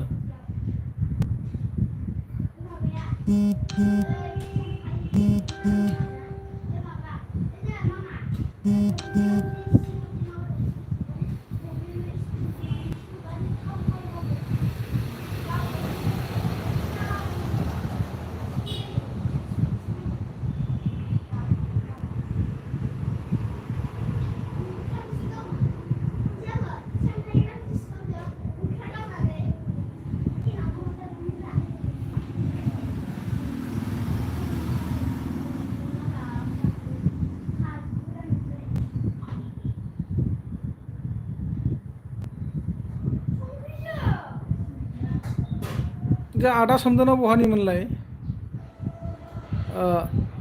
लाथ'वाखै मानि जेबो प्रब्लेम गैथ'वा नोंखायनो फंबाय आदसा आदसा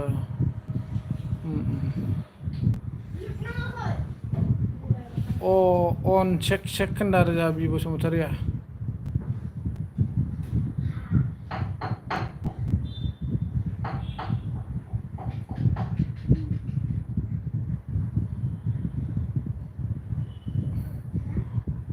गसाइगाव आदसा गसाइगावनि आरोना आदाया गसाइगावनिमोन ने थेंक इउ आदा जायगाखौ खिन्थाफिननायनि थाखाय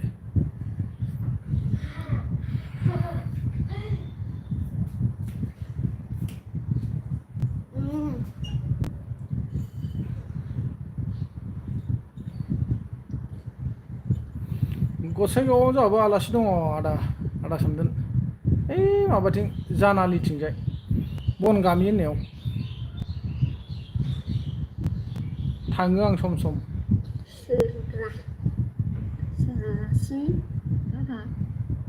मिथियालै नों थांफेरबाय आब'आसो थांखांबाय उन्दैयाव थांखांबाय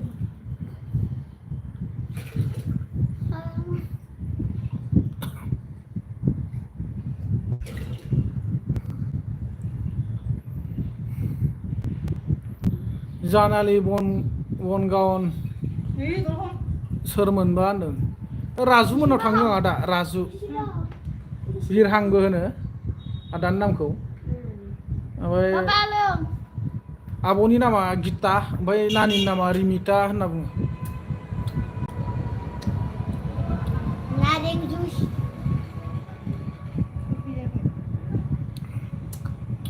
खोनासंदोंहाय आं आगैनो दे खोनासंदों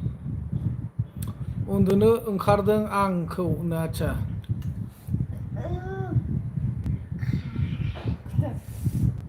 सिनायो नामा आदाया राजुखौ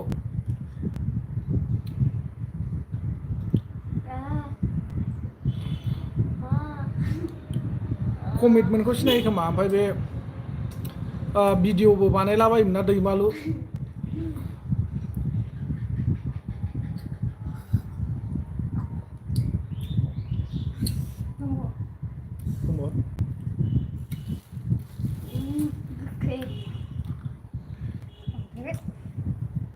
बांद्राय थाइबेसे मोननाय थाइसेयानो एफा बुरजा थोद दैखौ एसे खमावबाय संख्रि सामससो होखादों ओमफ्राय गोलैनि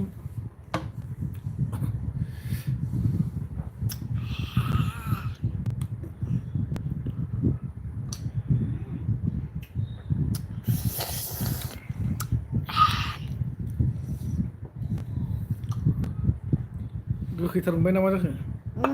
थै नोंस्रा सिनि होना लोंमोन र' बेवाइया जोबोर अनोना अनोथ' आरो बाय बाय सार ओंखारथ'बाय औ दे अनो आदा अननायालाय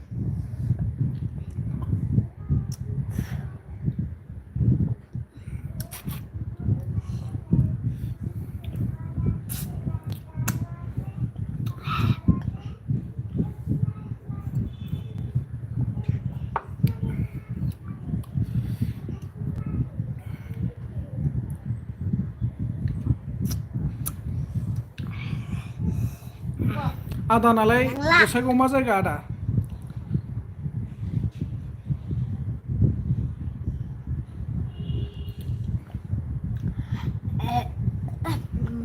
बाजार सकफोरनि नामा मामोन आदाना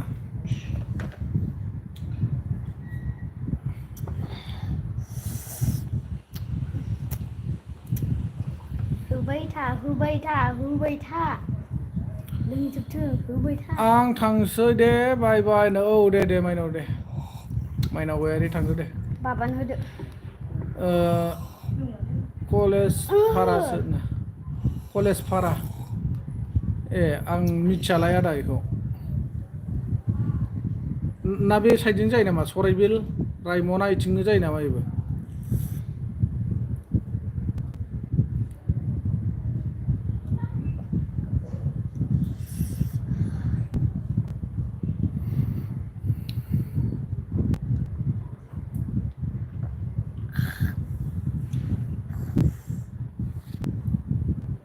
मामा खनसे जे बाबा नोंनो जि बिरि नों जि बेयाव थानायाव जि नोंनो जि नोंनिफ्राय जि बिरि बिनो फैदोंमोनलै खनसे बोराया फाग्लाया बर'सो इयो सोबोरो फाग्लाबा बे आं दिनै हिनजावासो बर'ब्रा जाम्बा हौवायाबो बर' रायलायो ओमफ्राय बर' नालाय हौवायाबो बर' रायलायो आंजों बर' रायलायो आंखौ बिरि सोबग्रा साननानै बिफैनाया खनसेयो मोजां जाबाय खोमा दा एसे बांद्राय लोंला खोमा लोंनाया एसे खम जादों खोमा साफा नुदों ओमफ्राय गान खनलायलायो जानोबा जायाबा था हेलौ आसोल खबर माबोरैनो खबरा बिदिनो दंथ'यो बर्थमान मोजां गाज्रि गेजेराव नै एमबिया मा जायो आंना लाइभ होबा थांबायना आसखायनो 90% अनसुला खाख्लारि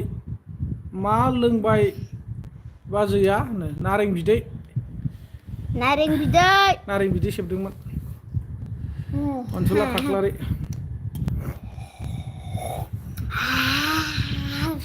इसेखौनो लोंनो हायाखै संख्रि आरो होबावलाय मा खबरा मोजां जानोबा जायाबा था ओमफ्राय नङा गसाइगावसो सराइबिला जोंनि जास्ट 20 km गोजान आदसा 20 किल'मिटार जायो आरोना आं खेन्थ'बायहाय आगै सना आं थांसै दे बाय बाय औ दे दे दे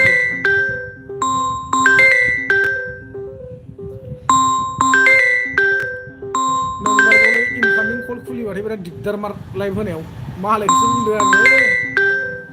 जा ओंखारबाय आं आगै सना दे दे दे राजा दैमारि हाय हेल' राजा दैमारि मा खबर हाला मा हाला बाय बाय अल फ्रेन्ड्स आंबो दोननांसिगोन नै 90% थांबायानो एमबियानो बोरै जाखो गारनांसिगोनलै हाला आं दिनै ओंखारबोला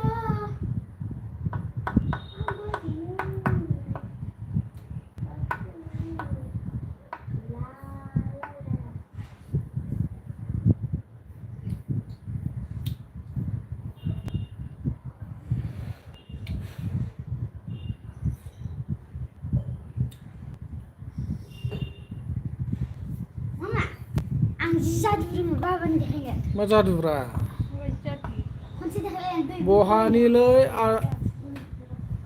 दादै मोनानो जों माबानि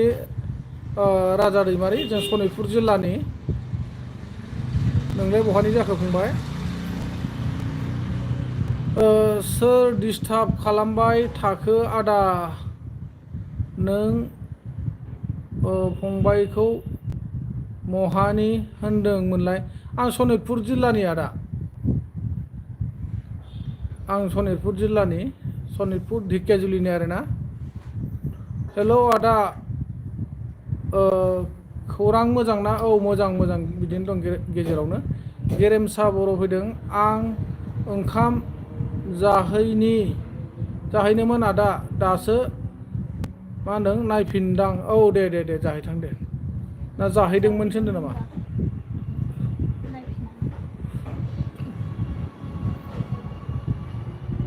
जाहैनायमोन होनदों आरोना आदसा दे नों राजाया मा होनदों सिला फोथारनि आदसा सिला फोथारनि आरोना होमबा नोंसिना लखिमपुर गोलैगोन नामा डिस्ट्रिक्टआ ना धेमाजि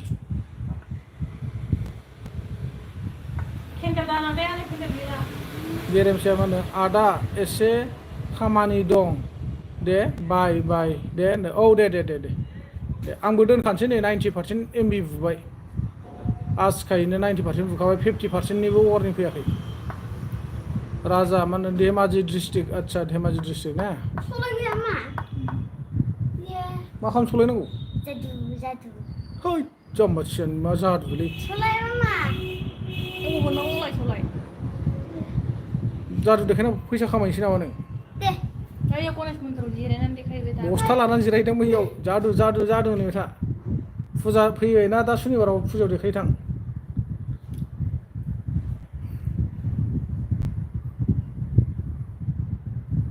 मा लोंनो जाखो ब्रालै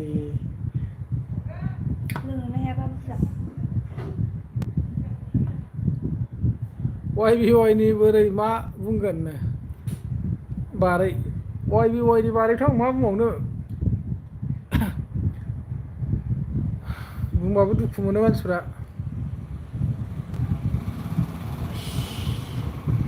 जोंहा बेवाइया सनाथारलै फंबाय बिदिनो अनलायना थाबाय था अनलायनायखौथ' माथो बुंबावनो आदा बिदिनोसै सोलिनानै दङ जेने थेने मा होननो खिन्थु जोंनि एरियायाव बुंनो थाङोब्ला मोनसे खोथायाव आंनि सिनियाव आरोना जोंनि सिनियाव आंनो गिबिसिन हाबा जादों जोंनि जुलियानो जाग्रोदों खिन्थु जोंनिफ्राय उनाव जाय जोंनि सिनिया जुलि जादों सोरबा गारलायबाय सोरबा बिदिनो बहाबा खारलायलायबाय गोबां मा होनना बुङो बेखौ लांख्रां फांख्रां जालांजोब्बाय आरो न'खर जानाय संसार दानायफ्रा जों दिनैसिम दङ आरो मा खालामनाय जाखो बिलाय 14 बोसोरानो जाहैबाय जोंनि जुलिया मा सावना लाबोखो जायाफ्रा मालाय जादु देखायग्रायानो लाइभआव देखायनो मानसिफोर नायथों सोलोंथों नोंनि जादुखौ बयबो जेङाबाबो फैफिनदों जा नांफैदों गाबफैलायबाय राजा दैमारिया मा होनखो जा नोंथांखौ बिराद किउट नुबायलां थेंक इउ राजा दैमारि नोंथां थेंक इउ गोजोननाय थाबाय गिलासालाय नोंनिया गारिजों जा आंनिखौसो फसायलायबाय गारिजों गिलासबो नांबावगौ जालालै नोंनि केन्देला पापा जाम्बा बे दै नांनाया जोंबावो जोङो दैखौलाय मादै एफा बुरजा लादों फिसा ओमफ्राय मा रोङो मा खालामो गिलासखौ खोबना होयो ओमफ्राय गिलासखौ दैया दावखोमारोसो ए होमबालाय लाइभआव देखायदो जाम्बा मानसिफोर नायगोन बे बार गोनाङाव जोङो फिसाला नामा औ फिसाला बे फिसाला उन्दै उसबा फेन बन्द खालामलायनाय खालामाबा दै नांबाय सोर फोरोंलायखो ना मबाइलाव नुबाय मा नेम आदैनानो राजानिया ना नै नाम सोंदों खिथाद' हायेन ब्रह्म हायेन ब्रह्म खिथुआनो माबोरै दैया बांद्रायदों बे दैया गोजावदों बे केन्देला खिथुआ समान नङाबालाय बोरै जिरायोमोन बेलाय दैयाव गोजावदों ना दखाना दै जाया माबा सोंदों जाबाय र' केन्देलखौ सावना लाग्रोखानांगौ रा इयाव ओमफ्रायसो दैखौ होनांगौ बेलथायलांनो ओमफ्राय बेलथायलांनो केन्देलखौ सावनानै दे होग्रोदो जागोन ना दे लाइभआव देखायदो दे जायोना जाया दे जायाबालाय नै बुखोलांबायनो वाव वा मिउजिकआ बरियास' दावखोगार फुल जाफैयो गोमोरबायबा ए गोमोराबा दावखोयो माबा जानांगौ वा केन्देला गोलाव र' मानसिफोर नायथोंलै गाजालै नै दैया इसिम दावखोबाय केन्देला गोमोरना होजाबाय गोलै जाबाय ओमफ्राय माबायाबा गोमोराबा फुल जायो केन्देल गोलावबा ए गोलाव लायना सावब्रा दे गैला केन्देल गैला आंनिखौ बाहायनांलासो बाहायाब्रा नोंखौ रोंमारगौथ' गथ'आ आदा मा खबरनो गामियारि फिल्म गामियारि नै नोंखौ जोंगासिनोसो आं सिरिनो मोथोनो आरामि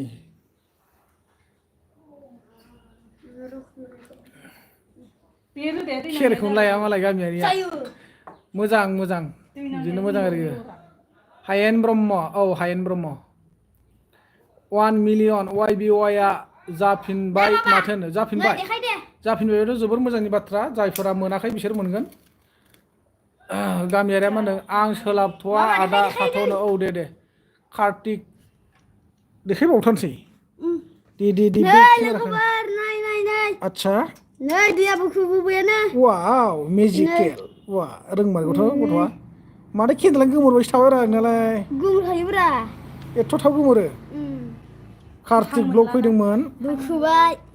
कार्तिक ब्लगआ होनदों महानिलाय आदा एन्टि आं सनितपुरनि फंबाय आं सनितपुर जिल्लानि ओमफ्राय आलु गरम फैदों मिनिदों आरो मा जाखो आंहालाय जेबो जायाखै जेबो केयार लाथारा नोङो ओरैनोल' आदा होनबाय थागोन आं मा दाय मावखो आदानो फेसबुकआवबो नाया मेसेन्जारावबो नाया नोंबा सोर सोरहरो आंखौ मैया दाख्लै कमेन्टआव रिप्लाइ खालामनायाव माबाजों नन बिटिआर सनितपुर सेकेन्ड चेनेलाव नोंबा सोर आं सिनायाना होनबाय लाइक देन 22 थेंक इउ आलु गरम जुमि सना मा ओंख्रि जाखोरा आदानो ओंख्रिया माबासोमोन मुदुफुलजों आलु खारै ओमफ्राय ना गोरान बाथोन अके नाइस होनना जा कार्तिक ब्लग्सआ ओमफ्राय आदा आं मोसौ खादों दे मा ओंख्रि जायामोन आदानो मा ओंख्रि होनदों नामा ओंख्रिया आलुजों मुदुफुल खारै आलु गरमआ होनगोन गामियारिया थाग्राना आसोलनो सान्दार बेन नायक 007 क्या बोला था राम राम हाँ राम राम जी दुब्लियाव अच्छा थैबाय आं जारलासो नोंसो होनबानो आंसोथ' आरो फेसबुकआव थाङा मेसेन्जाराव बुंहरगासिनो आङो नाया जोंनि सनाया मा होनदों गोथावथारमोन नामा आदा ओंख्रियाथ' गोथावखौनो मोनखायो आं मुदुफुल खारै होनबाथाय एसे मोजांखौनो मोनखायो आं बायनानैसो लाबोदों 50 थाखा किल' पार किल' 50 थाखा मा ओंख्रि जाखो आदा बाजैखौबो खाथियाव लाफाना होननायलाय बाजै खाथियावनो दंखायो जय बाबुनिया मा नाम आदा बाबुनिया हायेन ब्रह्म दिङायासो हागबाय मालाय जायालै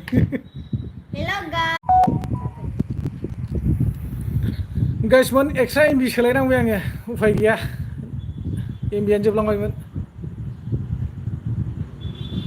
एक सेकेन्ड सोर माबा हरबावखो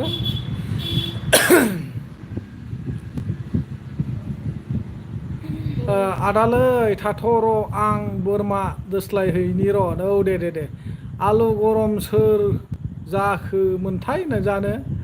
आंनि इउटुब चेनेलखौबो नायदो आदा अननानै आदसा चेनेल दंखायो आरोना बेनो ना सर्ट भिडिअ कमेन्ट हरना दोन फंबाय गामियारिया मा मिनिहरखो दिङा बाबुआ मा गल जाखोब्रा आदा र' मोसौआ दै लोंदों आदसा गाबलायबाय दिङा बाबु गाबबाय सान्दि बर' बाजैनि मोखांखौ एसे मोजाङै दिन्थिहरलाय सिनायना लानो आदसा र' आलु बोरमा महा दं नो जानो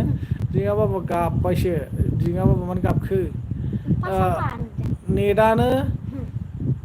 जालालै आंना आदा नोंसिना नङा आंनासो नेटा आंनासो प्रब्लेम जादोंमोन आंथ' नेटानो जायाखै आंनानो जादों नोंसिना जादों आंनासो जायाखै अके जागोन आदानो औ होननांदों बेनो होननांदों औ बेनो होननांबाय जादों बाबुआ एमबियानो जोबलांदोंमोन आंनाबो होनदों आदसा बेनो आरोना दे सर्ट भिडिअफोराव कमेन्ट हरना दोनलां फंबाय मोनसे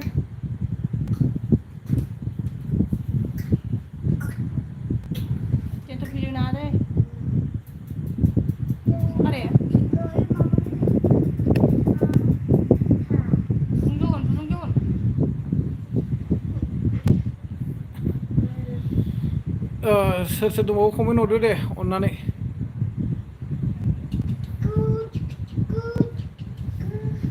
आलु बोरमा दिङा मोजांमोन नामा जा कार्तिक ब्लगाव अके आदा जागोन ना औ दे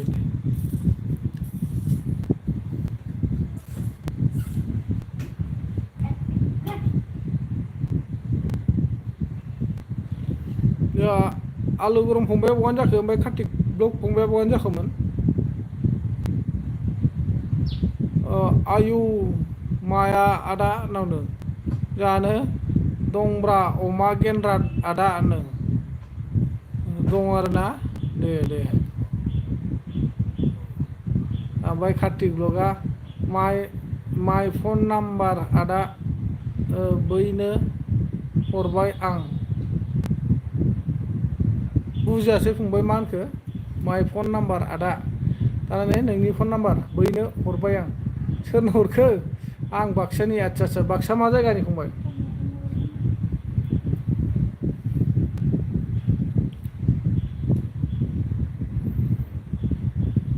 फुलमथि मेदाम उरायना मेदाम होनफैदों नोङो माबोरै दं खबर सबर आजिखालि जेबो खबरानो गैथारला माथो नङालै आलु भाइ होनदों आलुआ मा होनो माया बेलाय दिङा बैखौ मा होनदों लांज्रिद नायालै होनदों सालबारि आदसा सालबारिनि आरोना मिजिंमोननि साइडनि फुलमथिया मा होनदों एक्टर एक्ट्रिस बा मालाय होनदों आरो थाथ'दो नो दे फुलमुथि मेदामा मा होनखो मोजां नोंहालायनो दंसाबो बिदिनो मोजां आरो गेजेरावनो मेदाम उरायना मेदाम जों एक्टर एक्ट्रिस दङथ' आरो ने नोंबो उरायनाया फैदेरनानै सोलायबाय आरो जों रायज्लायबाय थानायाव दा मेगना साथारसिगोनलाय नोङो ने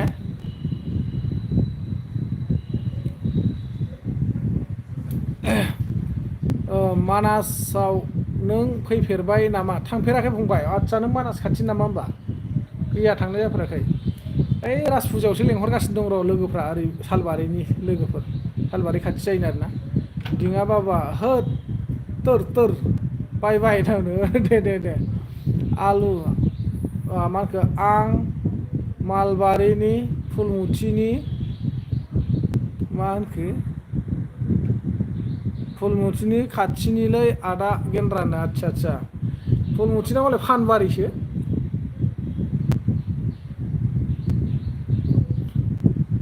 ओमफ्राय एसे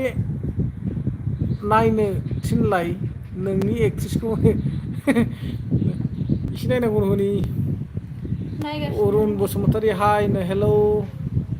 अन जा खाथि फंबाया फैदो मालाबानो थांगोन फंबाय र' थांगोन राज फुजायाव लेंहरगासिनो दं लोगोफ्रा मा खालामदों बाजै सनाया होनना बुंदों जानो मा खालामदोंथाय आंबो नायबावाखै होनजों सोर जोंनि खाथिनि जाखो नो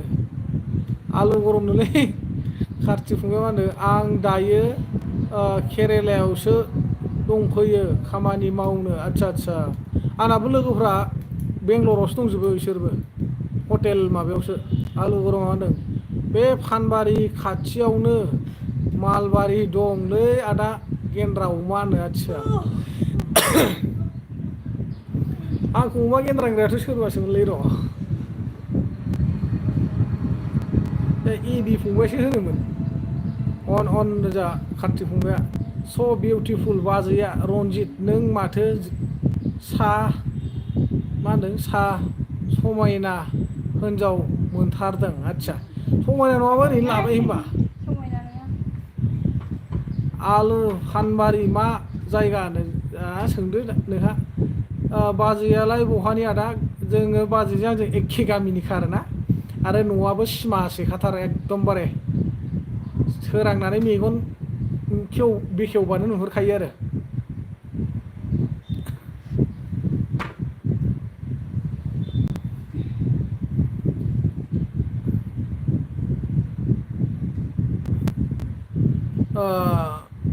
फुलमुथि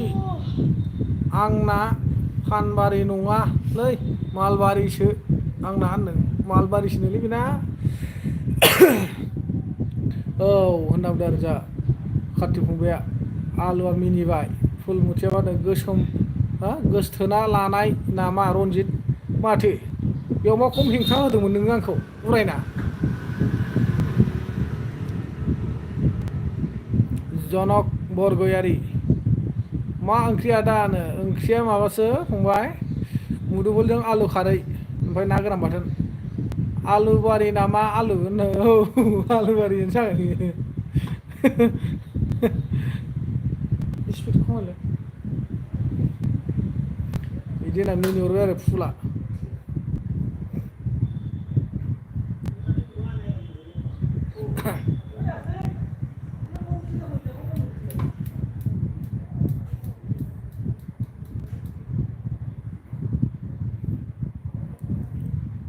मा मुदुल फुल बेलाय मुदुल फुल होनाखै आं मुदुमफुल होनदां नोंसोरो मैथ्रु होनो नामा कपिता ना अमिता बच्चन जोंनि खाफालाव दङना गैयाबा होनो माया जाखो फंबाय माया खाफालाव दङना गैया जाखो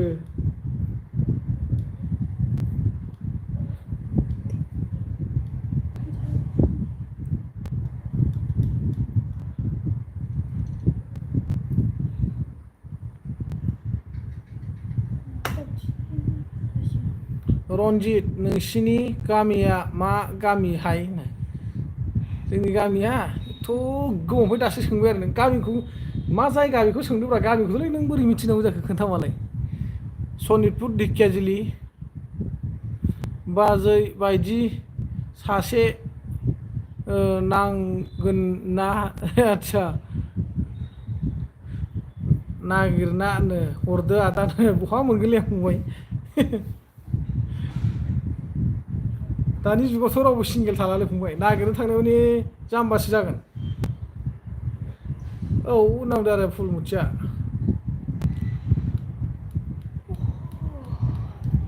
ओइ नै फुलमुथिखौनो लादो नङाब्ला फाग्लिखौ रावबो गैखाया बेहा फुलमुथियानो आं बायदिखा अनन्त बसुमतारी फैदों आदाना बाजैया साबैसेरा आसखाय लागायबायलै सासे साबैसे जाखो आंनिया बाजैया साथाम दं माबा सानैल' आदा देरसिननि ओमफ्राय आदा सेकेन्डनि ओमफ्राय बेवाइ सासे फुलमुथिया आंहा मा होनदों ढेकियाजुलियाव मा होनदों BFD दंमोन हाय दा गैलानो आदसा नंगौ नामा सन्जय बसुमतारी होनदों फै आदा बाजै जोंनि क'क्राझाराव मस्ट नायसै बड'लेण्ड FC BSF आदसा उफाय गैथ'ला फंबाय दा थांनो हाथार नंला वावनो जा अनन्तआ ओमफ्राय कंकना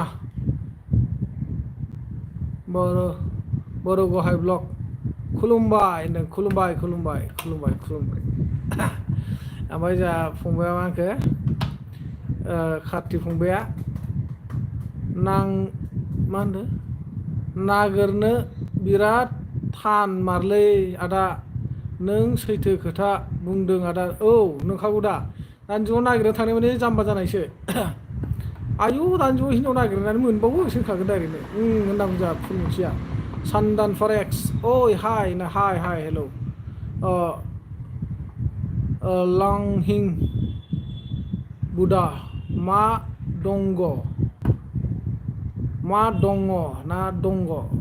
दङ जेबो गैया वाव नाइस होनदों मनिषा रानि ब्रह्ममोन नामा सांमासो वाव नाइस नो क्रेजि बय बाजैया मोजांथारलै नोंना आदा औ मोजांथार सन्जय बसुमतारी दुरान्ड काप नायसैरा फैदो क'क्राझाराव बड'लेण्ड FC खौ सापर्ट खालामनोसै देरहाखागोन दे देरहायोबाथ' मोजांसो बड'लेण्डनि मुङा जोबोर मोजां जाना थागोन बड'लेण्डनि फुटबल प्लेयार्सफ्रा टिमफ्रा मोजां मोनगोन बोरै लाभ स्ट'रिखौ एसे खिथा दे रनजित एसे आंबो गोसो थोनायजों खारफानो आदसा लागाव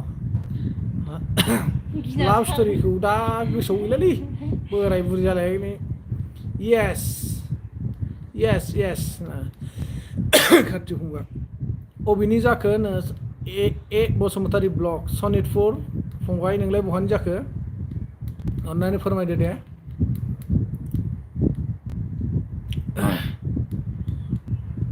सनितपुर जिल्लानि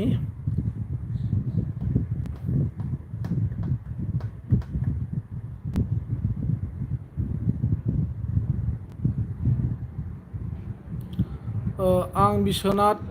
सारियालिनि आदसा बिश्वनाथ सारियालि मा जायगानि फंबाय आंथ' दाख्लैसो थांना फैबायलै नगदायाव माबानाव प्रकाश बसुमतारिनाव सन्जय बसुमतारी होनदों फैमारा ओमफ्राय फुटबल नायनो नोंसोर दा जानाय नंलालै फंबाय दिनैनोबा खेलायाबो जोंथ' दा नै गुवाहाटियावसो दङ आं खबरानो गैबावासोमोन दिनै खेला दं होननानै ओमफ्राय ओइ रनजित नों बाजैखौ बोरै नुना गोसो थोनाय हा एसे खिन्थालाय दे आं खोनासंनो मोजां नुनानै गोसो थोदोंब्रा फसायबाय साफा नुबाय नालाय मोजां नुबाय नालाय गोसो थोबाय ना उन्दैयाव नायनोनो हाथारामोन उन्दैयाव सैथारामोन आं खिन्थु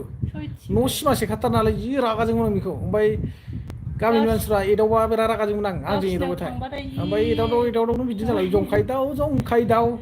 होननाया नै बिदि जाहैबाय आरो नोंनो फोरोंबाय होनलायनाया आंलाय माला फोरोंदों नगदा खाथियावनो आदसा नगदा खाथियावनो ना फंबाय आं नगदायावनो थांना फैदों दाख्लै प्रकाशनाव ओमफ्राय कार्तिकआ जोंहा मा होनखो ओरैब्रा फुलमथि बसुमतारी बिखौ आंनो बिनि लिंकखौ हरनो होनलाय बिनि लिंकखौ हरनो होनलाय बुजिलायलांला फंबाय आदाया धेमाजि मा गामिनि हा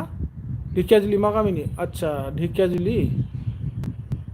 एकदम ओरै माबानि लावदांगि खावब्ला सेन्टारनि बोरै गोसथोनाय बुंलाय रनजितनो खोन्थाबाय दा सलमन बसुमतारी हाय आदा मा खबरा मोजां सलमान बसुमतारी नोंहालाय मारै दं सन्जयानो फैनो हायो 7 PM आवसो फै रंजागासिनो आदा फैनो उफाय गैया फंबाय दा बिराद जारलायाव दं आङो माने मानिनि प्रब्लेम जाना दं जोनोमगिरि बिमायानो बेमाराव गोलैसोनानै दं थांनोनो मोनाखै आं मैया दाख्लै खबर हरदोंमोन जोंहा फादारा फैसानि थाखायनो थांनो हायाखै आं बिराद जारला जाना दं माथो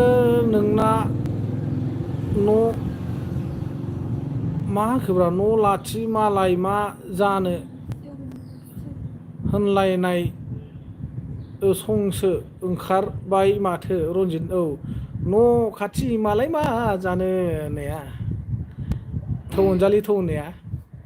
नोंङालै हरनो हो आदसा ओइ माबा फुलमथि कार्तिकनो लिंक नांगौनो नोंनिखौ मानो हराखै अनन्तआ मा होनदों होनदों आरो ओमफ्राय फुलमथिया मा होनखो खाथि लिरनाया लाथिसो जाबायनो जेबो नेहा नार्जारि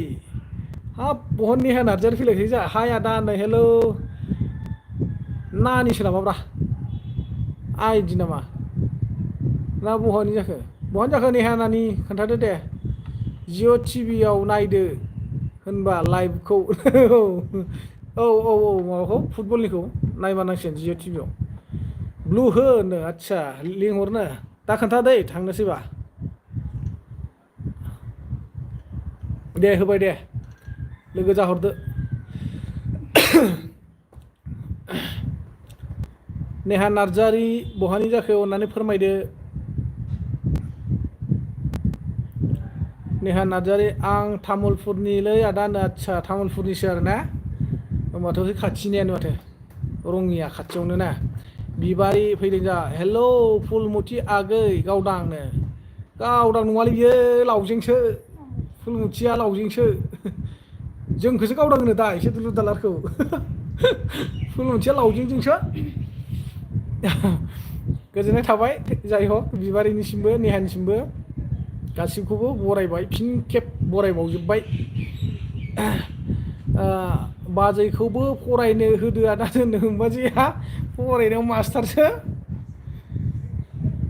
सिरिसो फरायो आं सराया आं फराया होनलायग्रासो लै आदा खाथिनिनो होनो सनिया नार्जारि फैबाय आंनिसो फिसाजो नामाब्रा आंनि फिसाजोआसो फैबाय नामा हाय होनना हेलौ एक्सुवेलि जोंहा नार्जारि नङा सिगां नार्जारि लिरोमोन ओरैनो साइडआव आरो ना बिबारिया मा होनो आं मा होनो गोजोनालै ब्र नों आदसा थेंक इउ बयनिसिमबो ओमफ्राय जोंहा बिबारिया बहानि जाखो सनिया बहानि जाखो सनिया नार्जारिया मा ओंख्रि जाखो आदा बाजैनो ओंख्रिया जोंना मुदुफुलजों आलु खारैसोमोन ओमफ्राय ना गोरान बाथोन नाग्रास नेहाना तामुलपुर बबे जरावब्रा जोंथ' न'आव थांनोबा रङियावनो थाङाबानो फै गैयाना ट्रेनजों कार्तिकआ मा होनदों नायनोसै बाजैया खिन्थु होनो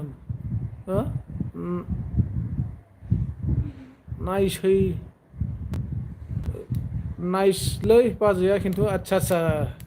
थेंक इउ ओमफ्राय मा होनखो जोंहा सन्जय बसुमतारी गुगोल पे खालाम हरबा फैगोन ना फैया आदा नों जोंनि क'क्राझाराव फुटबल आयौ फंबाय गुगोल पे खालामना हरनो ओंखारलायबाय आरो नोङो आयौ आयौ हाबाब फंबाय नों मालाय आंनो बहाथो हाजारसेखौ होनो हानोब्रा आंनाव खिन्थु एक फैसा गैया ओरैबायदि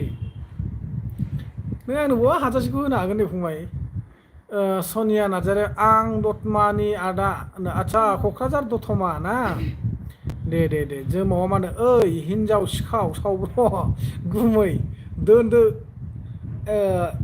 आब'खौ कमेन्ट फरायनो थिन फरायगासिनो दे फरायगासिनो रा आं गोसोजों बुन्दुआ फरायलांगासिनो जा साफाथारलै माथो बुन्दुनो साफा नुदों होनबा नेहाया मा होनो तामुलपुर हावलि आदसा हावलिनि ना ओमफ्राय जा सनियाया मा होनखो हमायनि आदा बाजैयानो बहानि होनदों आरो ना जों सनितपुरनि आरो ना जों एक्सुवेलि जों गुवाहाटियावनो थायो एयारपर्ट खाथियावनो आरो ना सनिया ओमफ्राय कार्तिक फंबाया मा होनदों नोंसानाव मालाबा बेरायनो थांगोनलै होनो अके जेबो नङा फैजायो फैयो MMB ब्लगाबो फैनो होननानै फैया साला थगायगासिनो दं नोंसानाव मालाबा बेरायनो थांगोनलै नों खिन्थु उनाव थां लरग' होननानै आदसा आङो उनाव थांनांसिगौ आरो ना थारमाने नोंबोखौ सिगाङाव दोननांसिगौ कार्तिक नों अहानि फाथोरानि गाथोन दैमा बायदि नुदों हा फाथोरानि सोर दं बाजैयानो आदा बाजैयानो जोंहा नानि दं बाबु दं बाबुआ दहायनिफ्रायनो दंबाय थायोमोन दा अबेथिङाव थांलायबाय खोमा गेलेनो सनितपुर मा गामिनो ढेकियाजुलि हुग्राजुलि एक्सुवेलि जोंनि मेन रेल स्टेसना हुग्राजुलि जाहैबाय समस्ति ढेकियाजुलि आंखौलाय लेंहरा नामा रन्जित दाख्लै फैनाय बायदि खारबोथारगोन होनदों नामा नोङो दोदनो उरायना फुलमुथि बुगाव बुगावसो फुलमुथिया गन्थ'आनो मालाय गोसोम दनजिदि सावथालबाबो गन्थ'आ देनजाथार जेंनो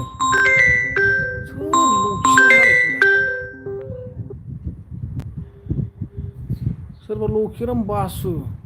तामिलनाडु इन्डिया बाब तामिलनाडु मोनसेबाव फुलमुथि बेदर गोथां जाग्रा आयौ बेदर गोथां जायो नामा बिबारि सोर जाखो रन्जित आंबो सिनायाखै दे सनिया मा होनदों फार्स्ट टाइमलै आदा बाजै नोंसिनि लाइभआवनो आदसा थेंक इउ फार्स्ट टाइम नुखादों नोंखौ आंबो एक्सुवेलि आं बांद्राय लाइभबो होबाय थाखाया सम ल'सो दिनै जेबो कन्टेन्ट गैयैखायसो मैया दिनैजों भिडिअ होनाय जादिया खबर सबर बोरैनो खबरा बिदिनो मोजां गाज्रि गेजेराव दं बिबारि सोर नोंनो नै बिबारि सोर नोंनो फुलमुथिया सोंगासिनो दङ फोरमायहरदो रहित कुमार हाय हेल' रहित कुमार बिबारिया नोंसा बिगुमै फुलमुथिनो आदसा नोंसा गुमैसोनो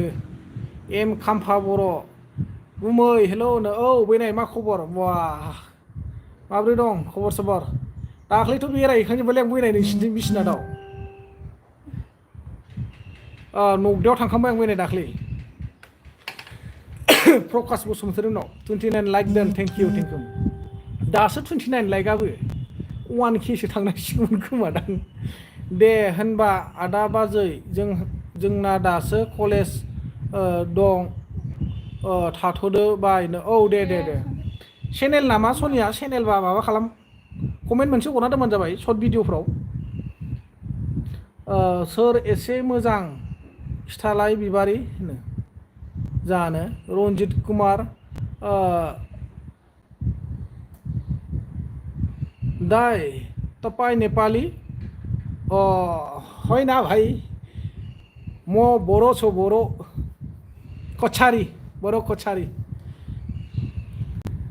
मैं बोरो आदमी है बोडो আমি নেপালি ছয় না और हमको नेपाली आता भी नहीं है भाई। आप हिंदी, अगर आपको हिंदी मालूम है तो हिंदी में कमेंट कीजिए प्लीज़। हिंदी बोल सकते हैं आप, मतलब आप नेपाली भाषा से हिंदी स्पेलिंग में लिखने से भी मेरे को पता नहीं चलेगा, पढ़ सकेगा लेकिन बोल नहीं सकेगा। मोजां गुमै, अच्छा अच्छा गुमै थाथ' दे बेस्थ', औ दे सानजाहा सोर बिगुमै दं फुलमुथि, आं बेनो होनो। आच्छा सानजाहा बिगुमै दं होनबा फुलमुथिया ना। MK गुमै नै सिनायहांबाय खोमा। मानिक फौजि, आदा love from Dhemaji, Simen Chapori, thank you, जोबोद जोबोद गोजोननाय थाबाय सिमेन्ट सापरिनिफ्राय फैदोंना फंबाया। कार्तिका मोनो आंनोबो हर सनिया होनदों। औ मानिक फौजि,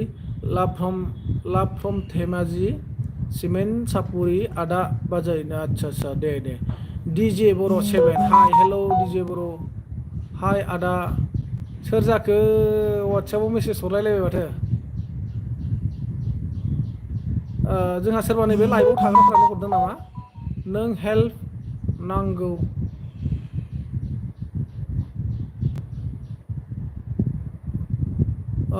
ईश्वर दास, हाय ईश्वर दास। रन्जिता बिराद सादा जासुला नामा बाजै। जायो होत्स मा एरना हरोब्रा, खाथियाव थाफानालाय। जाग्राखौलाय जाग्रा आरो কি কম ভাম। বুজি নাপালি দিচোন ঈশ্বৰ দাস আপোনাৰ কমেণ্টছটো, সৰি দেই। ACT ডেচিগনাৰ 2, ফেডাকুয়া লাভ ফ্ৰম লখিমপুৰ। এই আগৰ কমেণ্টটো কিয় দিছে এনেকুৱা?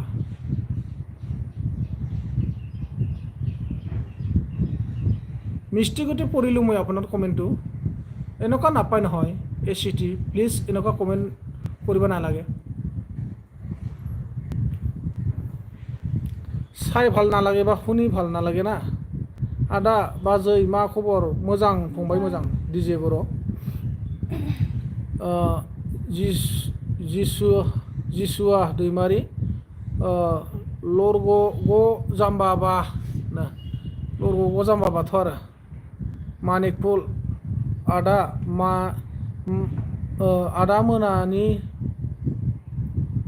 मोनानि मा खबर? जोंना बिदिनो मोजां गाज्रि गेजेरावनो, खबरा मोजां गाज्रि गेजेरावनो दङ। राजा आहमेद कुन आसा,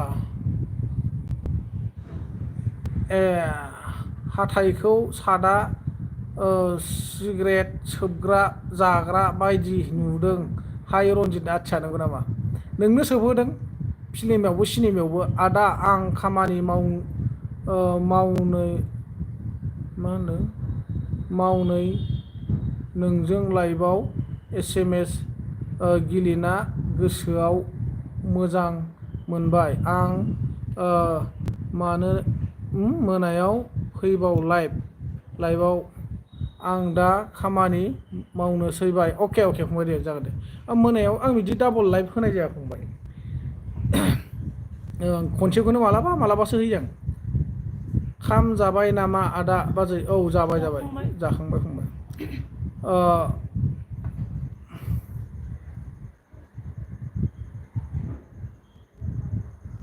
ACT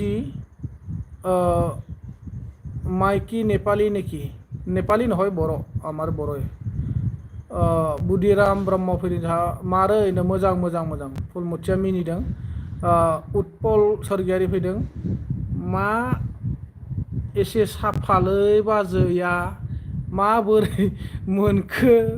बाजैखौनो? मोनबाय फंबाय बिदिनो।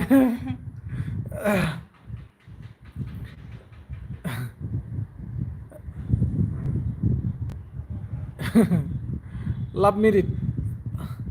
बाजैखौ किउट नुदों आदा, आरो नोंखौबो। थेंक इउ मानिक गोजोननाय थाबाय नाइस नैखौ बुजिलायालै आङो केम्पोल ना माने जाखो आदा बाजै थेंक इउ जिखुनु फुलमुथिया माखौ नायगोन बेखौ अके बाय गोजोननाय थाबाय आदा थेंक इउ कार्तिक फंबाय दे थांदो दे डिउटियाव फुलमुथिया मा जाखो बहि कि करा एको नखरो एने आसु बेवन बसुमतारी बाजैना बिनानाव दंना गैया गैयालै गैया बिनानाव गैया आंहा बरपत तुमार लगर तेजपुर ढेकियाजुलि नोजोर बसुमतारी फैदों जोंहा नोजोर बसुमतारी मा होनदों मा ओंख्रि जानाय आदा ओंख्रिया आलुजों मुदुमफुल खारैसोमोन हामलं मा होनदों बांला देसि हे हम लोग बांग्लादेशी है हायना हाय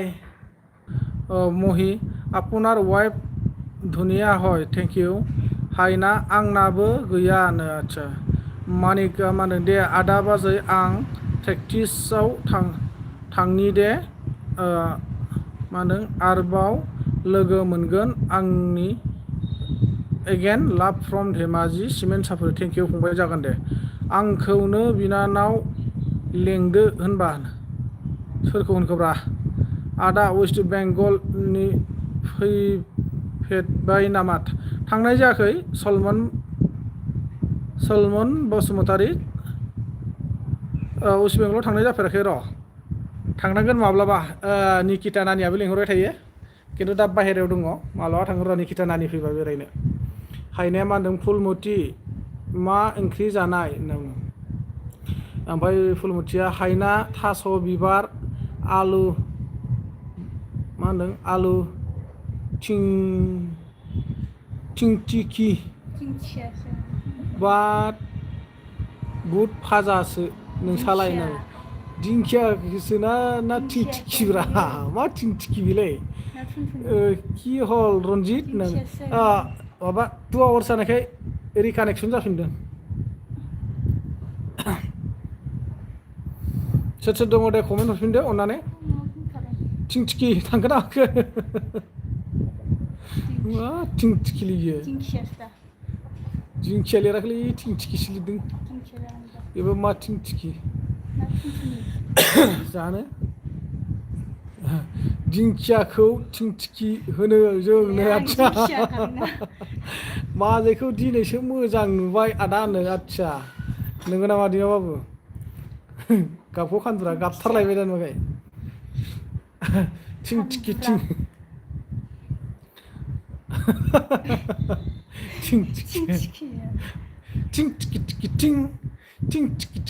होनो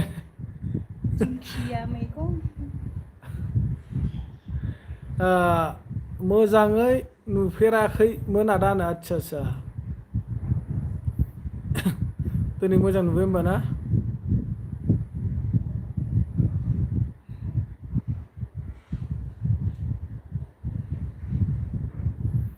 हेमन्त मेस सर्ट मा खबर मोजां हेमन्त नोंहालाय मा खबर हायना आइ एम फ्रम धेमाजि ब्र एन पि लास्टनि एन पि खौ बुजियासैना आङो हायनानाबो धेमाजि आरोना दिङा बाबा होनदों जोंनिखैबो दिंखिया होनो जों ओरैनो थिंथिखि होनो आरो मा होनदों जोगोनारखौ जों गासिनो होनो जों आच्छा मनजित सार फैदों थेंक इउ सार आंनि लाइफआव फैनो हानायनि थाखाय नुजाफैनायनि जोबोद साबायखर ब्र होनना बुंदों जोंहा सारा L32 थेंक इउ सार माने लाइकआ 32 जाबाय आरो ना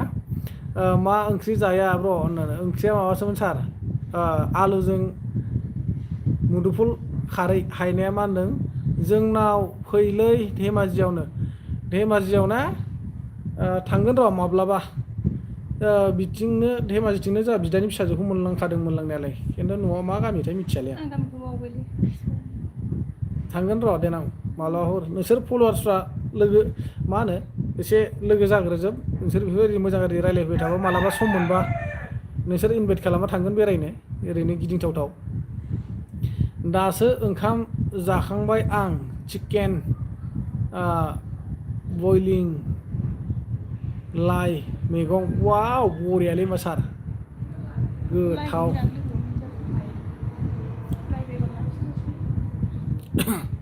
हायनाया मा होनदों जोंनावबो फानबारि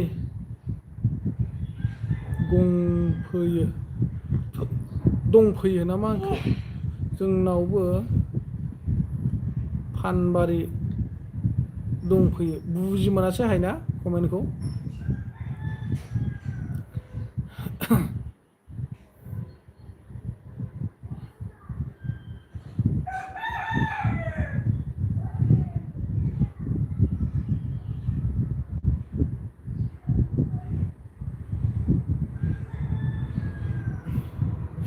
बरिया ओंख्रि जाबाय नोङो खिन्थु दिनै सार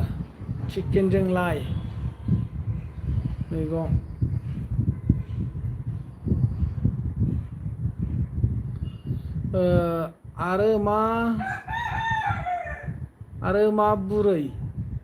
आरो माबोरै खबर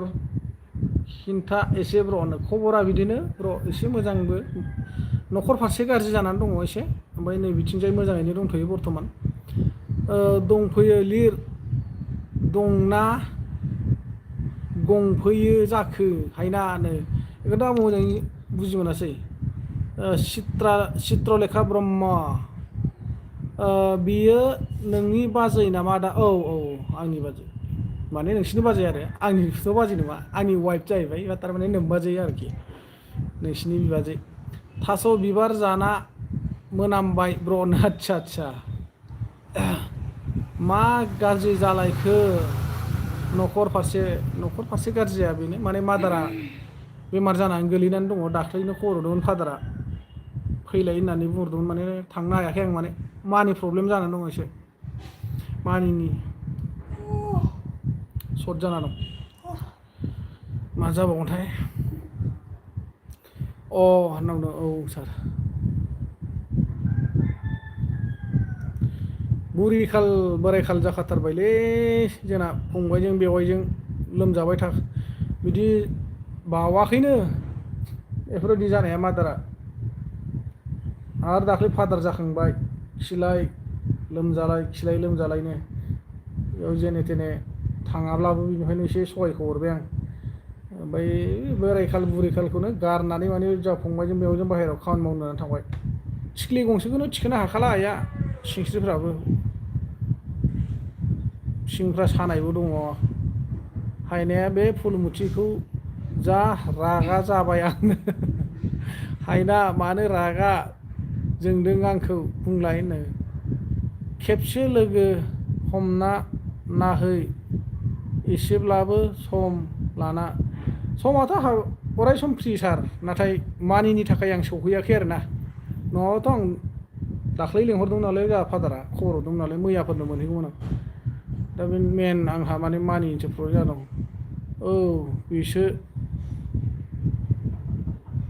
बैसो जाब्ला बिब्दिनो जायो ब्र' औ हायना आंबो नोंखौ रागा जोंबायनो जोंनाबो मामिया बिब्दिनो जाख्रुबबाय थायोनो सिखारनो हायाखैमोनसो होनदों जोंनाथ' मादारा माथो ओंख्रि सोंबाबो खोन्थाया फुलमुथि होनदों माबानोलै ओंख्रिया बेना थिंथिखि आनान बरगयारि YBY हाबदोंना हाबाखै आदा गैया फंबाय आं हाबाखै ओमफ्राय बिनो नामा नोंना हिनजावा होनो बिस्वजित कुलि बेनो फुलमुथिया मा होनदों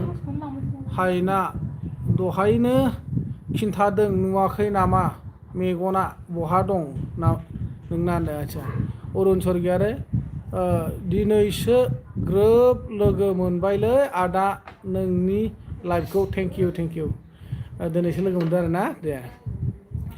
ओमफ्राय जोंहा मन्जिसारा आं आखाइ सुहैनि दे सुहैसै हायनाया फुलमुथि आगै बोरो जोंनिथिं बेरायनो फैनो होननाया थाङालै बियो बावखुंग्रियावल'सो गाखोहैनो हागौ बियो मेकआप खारजोबलायनाय बिस्वजित बिस्वजित खुलिया ए देलाय अबाव दंनो दालाय अबाव दंनो दा जों गुवाहाटियाव दङ दा गुवाहाटियाव मनजिदा मा होनदों बाबुआ बेरायनो थांबाय सार गेलेनो थांलायबाय अबेथिंबा बिस्वजितआ मा होनदों दिनैसो नुदों माथोनो औ दिनैसो नुदों फुलमुथिया मा होनदों हायना थांगौ बेरायनो बारा दिन गैला आच्छा ओइसटि आं मेकआप फुनानो खोनायासै मानोबा माबायाव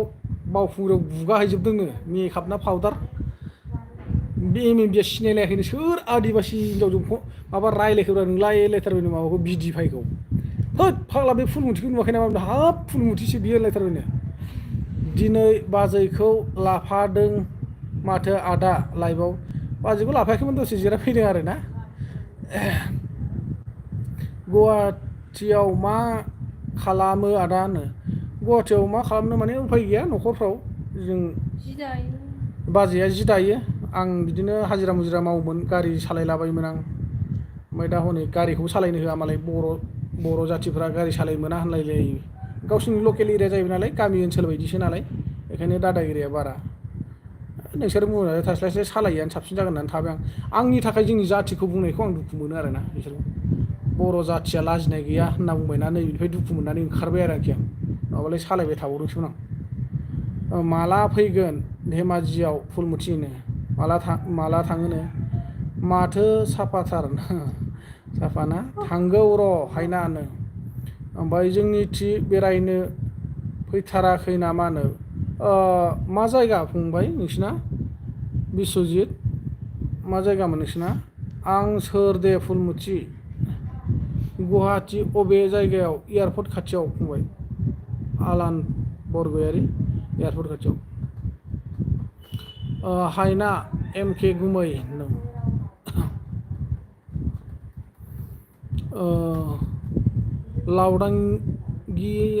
लावदांगि माने बाटासपुर लावदांगि नामा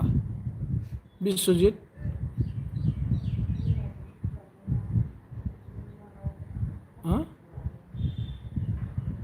औ लावदांगि ओमफ्राय हायनाया होनदों ओमफ्राय सैत बर' मोजां खबरा आदा बाजैनो औ मोजां होनदों आच्छा बाटासपुर लावदांगि आरो ना होमबाथ' खाथि माथो बिस्वजित आंखौथ' सिनायखायो दा होमबा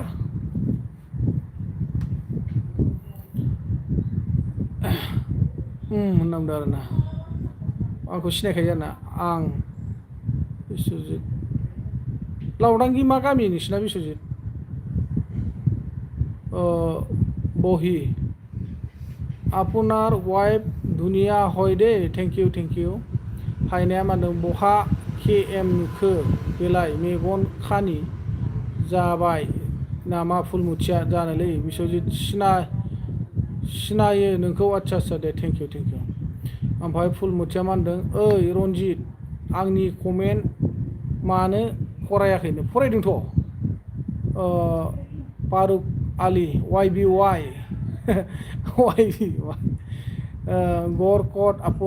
আপনার লগর আমার তেজপুর বহি আমার ঘর তেজপুর আপনার ঘর তো কट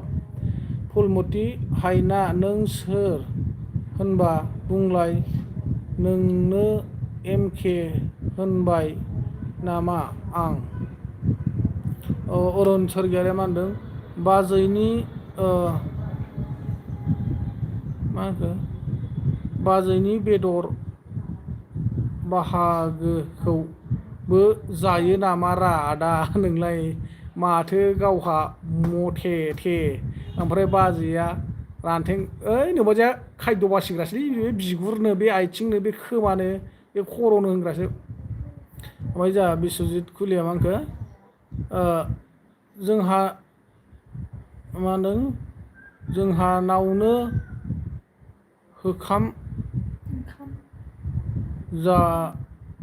जायोमोन माथो आदसा नोंसिनाव ओंखाम जाहैखांबाय आङो सोर जाखो होनबालाय देलाय खिन्थालाय अननानै फोरमायदे हायोना एसे कमेन्ट लिरबाय थालाय आं नों होनो हायोना एसे कमेन्ट लिरबाय थालाय नों होनो ओमफ्राय बिस्वजितआ नों होननांदों आदसा नोंसिनाव ओंखाम जाबाय थायोमोन सोर जाखो फस्लाफारानिसो नामा मोर लखिमपुर आदसा लखिमपुर आरो ना ঠিক আছে बिटिआर हाबदोंना हाबाखै आदा नोंनि गामिया हाबथ'वाखै फंबाय जोंनि गामिया बिटिआरआव गैथ'वा हायनाया मा होनदों आनुखौ आंनाव फन हरनो खोन्थालाय आगै फुलमुथि होनो हाय आदा नों भइस आसाम हेल' फंबाय फुलमुथिया मा होनदों बालाबो खोन्थाया आं सिनाया गारा होनना सिगाङावनो मा गामि मा नोंसिना बिस्वजित फोरमायदो दे अननानै गामिखौ मोनामदों ओमफ्राय बहि आइ निड ए बर' गार्ल आदसा ओमफ्राय बिस्वजितआ मा होनदों फारौ बेदरजों जौ लोंग्राया होनो फारौ बेदरजों माबा मा नाममोन ओइ बैनाया माबानिसो होनबाथ' नों लावदांगिनि खोलाहा मावरियाफोरनि खोलाहानिसो दा बिजिथाना बिजिथानि हौवा इसानावसो फारौ बेदर जादोंमोनलै हायनाया बाय ब्र'नो अके बाय ओमफ्राय भइस आसामा मा खबर आदा खबरा मोजां बर्थमान नोंहालाय बहानि जाखो ओमफ्राय फंबाया ओमफ्राय आलान बरगयारि मा होनदों समायनालै बाजैया होनो थेंक इउ फुलमुथिया मा होनदों बिसनाथ सारियालिलै नों आदसा अरुण सोरगियारिया मा होनदों क'क्राझाराव खेला नाहैयाखै नामा आदा नों गैयालै फंबाय बिराद प्रब्लेम जाना दङ मानिनि बेखायनो माने जेथिंबो हान्थिनो हाथाखै न'थिंबो माने मादारा बेमार जानानै दङ बिथिंबो हान्थिलांनो हायाखै आं डेभिड बसुमतारी मा खबर आदा होनो मोजां फंबाय नोंहालाय माब्रै मनजित सारा मा होनदों बेक थेंक इउ आसाम बड' बाजैखौ उन्दुनो ओंखारनाय नुबाय बाजैया उन्दुनानै सिखारखांबायसो फुलमुथि बसुमतारी मा जाखो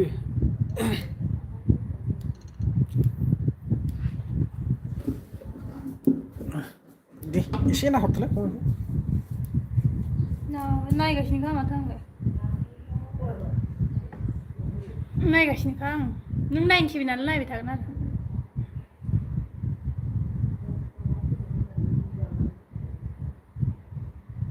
नायबाय दं दे बबेयावबा थाबथालांनायमोन नोंनाबा गैला बारलाजोब्बाय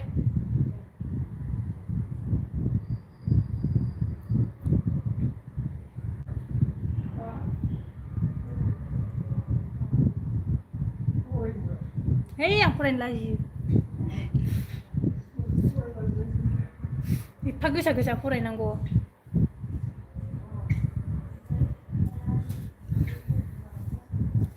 नायबाय थानोसै नालाय नायबाय थादो आरो नोंबा बबेनिफ्राय थाबथालाङामोन आंना मा होनदों राङातारिनि आदा आंनो राङातारि खोनाफेराखैमोनलां एम के अफिसियेल हेल' ब्र' हेल' अरुण सरगियारि बिदिसो जादों होनबा दे इसोरनि अननायाव थाब हामगोन बे आदा बेनोथ' बोराय बुरिबो जाथारबाय नालाय मादार फादारा मा ओंख्रि जानायनो ओंख्रिया माबासोमोन एम के मुदुफुलजों आलु खारै ओमफ्राय ना गोरान बाथोन बुथारा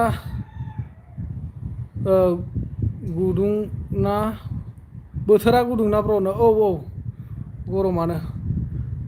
पानि 6001 एसिटि बर' ছোৱালী আজনী পঠাই দিবা নেকি বহুত ভাল লাগে বড়ো ছোৱালী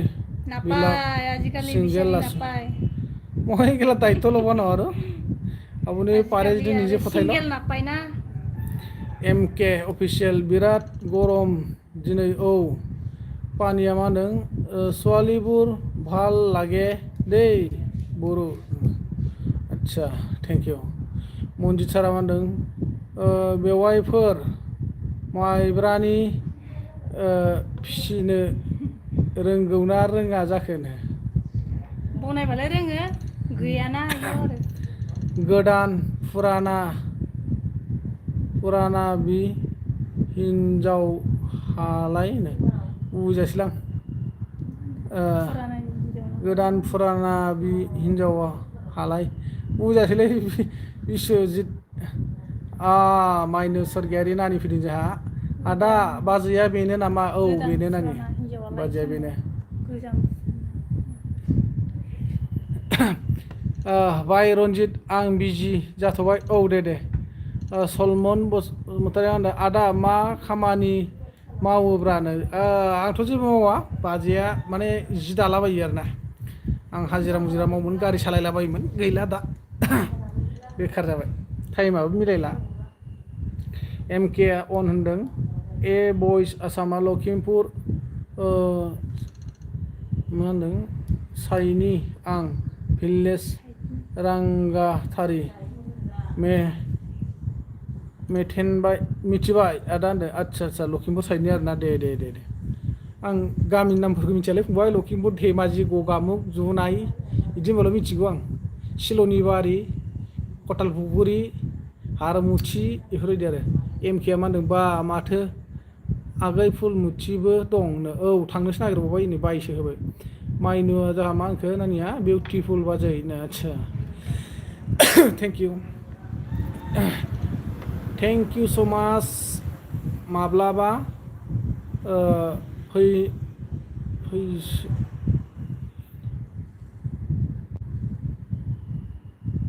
माब्लाबा फिसिनो हरगोन दै बेवाइफोरनो आच्छा जायो हरबानो जाबाय आदा रोंगौ बर'नि फिसा जानानै बेफोरखौलाय रोङा लासिनो बोरै थानो केडि अरिजिनेल हेल' केडि अरिजिनेल मबाइल चार्ज ल' देखायबाय नामा देखायखांबायथ' आरो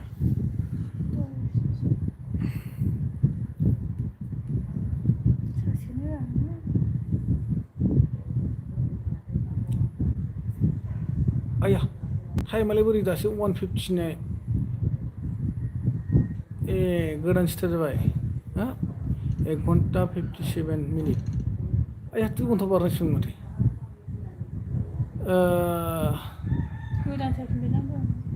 वाइफजों वाइफाइजों सलायदो नामा ब्र वाइफाइ गैया आदा माबा सार आंनाव वाइफाइ गैया नेटानो दानि जोबखांबाय एमबियानो सोनानैसो लालायनांबाय आं गोदान सोफिनलायनांबाय आसाम बड' खनसे सोंबावनोसैलां बाजैया जौ लोङोना लोङानो लोङोलै माइब्रानि लोङोलै माइब्रा ओमफ्राय बियार लोङो मालाबा ओमफ्राय जोंहा माइनुआ मा होनखो नानिया आदा बाजै मा ओंख्रि जाखो मुदुफुलजों आलु खारै ओमफ्राय ना गोरान बाथोनमोन नानि नोंस्रालाय मा ओंख्रि जाखो ओमफ्राय जोंहा सलाबन बसुमतारी आदाया मा खामानि मावो आं बेखारसो दंसै बर्थमान आंना बे इउटुबावनो नांथाबगासिनो आं जेबो खामानिखौनो मावनो टाइम मोना सानसेयाव मबाइलजोंनो बानायनाय नालाय साफायनायाबो बे मबाइलजोंनो इडिटिंआबो बे मबाइलजोंनो बिदिनो आपल'ड होनायाबो बे मबाइलजोंनो बिदिनो सानसेयाव मोननै मोनथाम होबाथाय सानसे थांखाबायबो दिना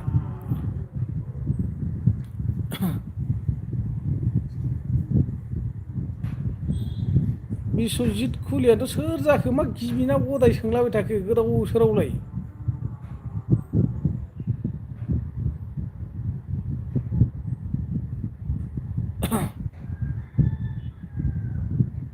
मोजांबो खिन्थाया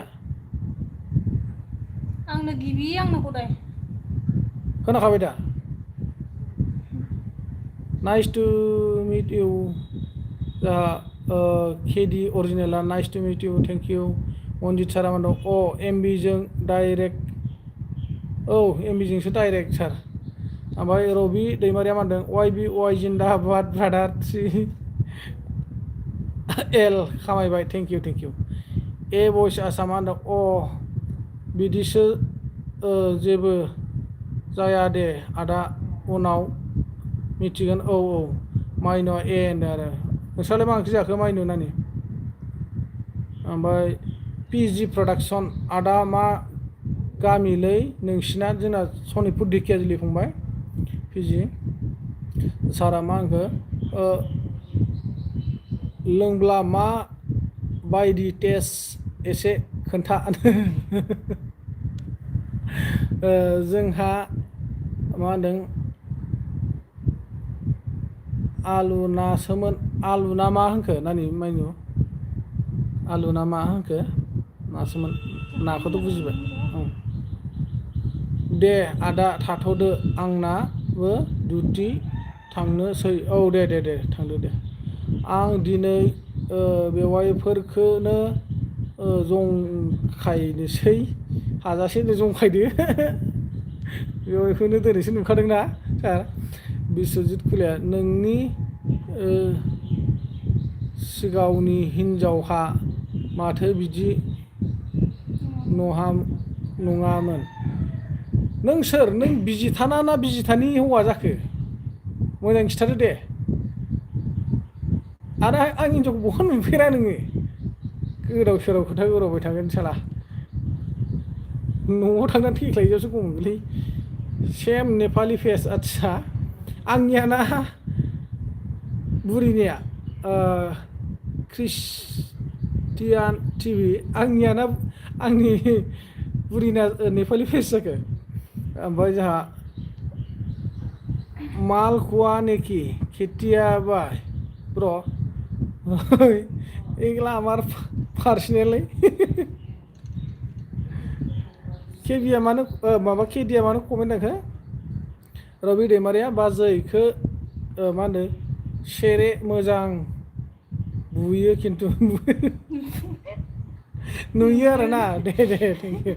ए भइस आसाम मा होनो बाजैया अबेनि आदा बाजैजों आंजों सेम गामि एखेरायनो सिमा मोनसे गेजेराव औवा बेरा दंथ'यो बेखौ बारबानो मोनो आरो ख्रिस्टियान टिभि आर इउ नेपालि न I don't know Nepali. I'm Bodo boy. Borok kacari. Mainu alu ada na acha de. बैनायनि मा ओंख्रि संना होखो ना बेखौनो जाहोदों ना नाखौबोथ' मोनजाखागोन केडि अरिजिनेला मा होनदों husband and wife so' cute good bless you thank you KD original दिनै जि दानायनि सोदोब खोनायाखै ब्र' खोनागोन दा दसे थाबानो फैसिगोन 3:30 जाबानो मोनफैजोबगोन आरो बारबाय 4:00 मोनफैजोबगोन मोनफैथारसिगोनसो सासे ओंखारबोबायानो खोमा ओमफ्राय राहुल बर' हाय हेलौ बेवाइफोरा मा होनदों सुइजारलेण्डआव बेरायबायना बेरायाखै खिन्थादो दे अननानै थांफेरबाय आंबो नुफेरबायाखै दाबो सुइजारलेण्ड माबायदि मा ओंख्रि जानाय आदानो ओंख्रिया जोंना माबासो पिजि आलुजों मुदुफुल खारै महित ब्रह्म फैदों बहानि आदा होनो आं सनितपुर ढेकियाजुलिनि फंबाय केबिया मा होनदों गार्ल फेस नै दानफिनबायसो मा खबर नों राहुलआ मोजां फंबाय नोंहालाय माब्रै खबर सबर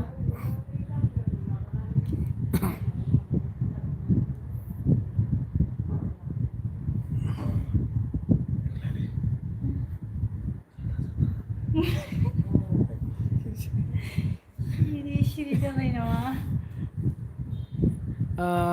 कनक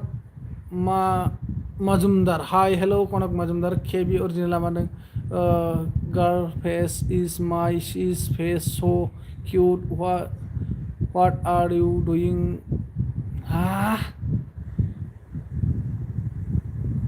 KG I don't know English please Hindi tell me and Assamese Bodo 3 language but I know English Rabi दैमारि बाजै हायलुरिया नोंखो अनसो गारो खोमा ना ब्रादारनो अनोथ' आरो फंबाय अनलायनायखायनोथ' जोंनि संसारा दिनैसिमबो दङ जोंनि उनाव जोंनि श्रेणिनि मानसिफ्रा हाबा जाबाय जाय जानानै दासिमहालागै माने सोरबा बिसि फिसा गावस्रालायनाय जाबाय न'खर संसार बायलांबाय बेफोरबायदि जानानै दंजोबसै नाथाय जोंनि संसारा दासिमबो दं आरो थानुश्री हेलौ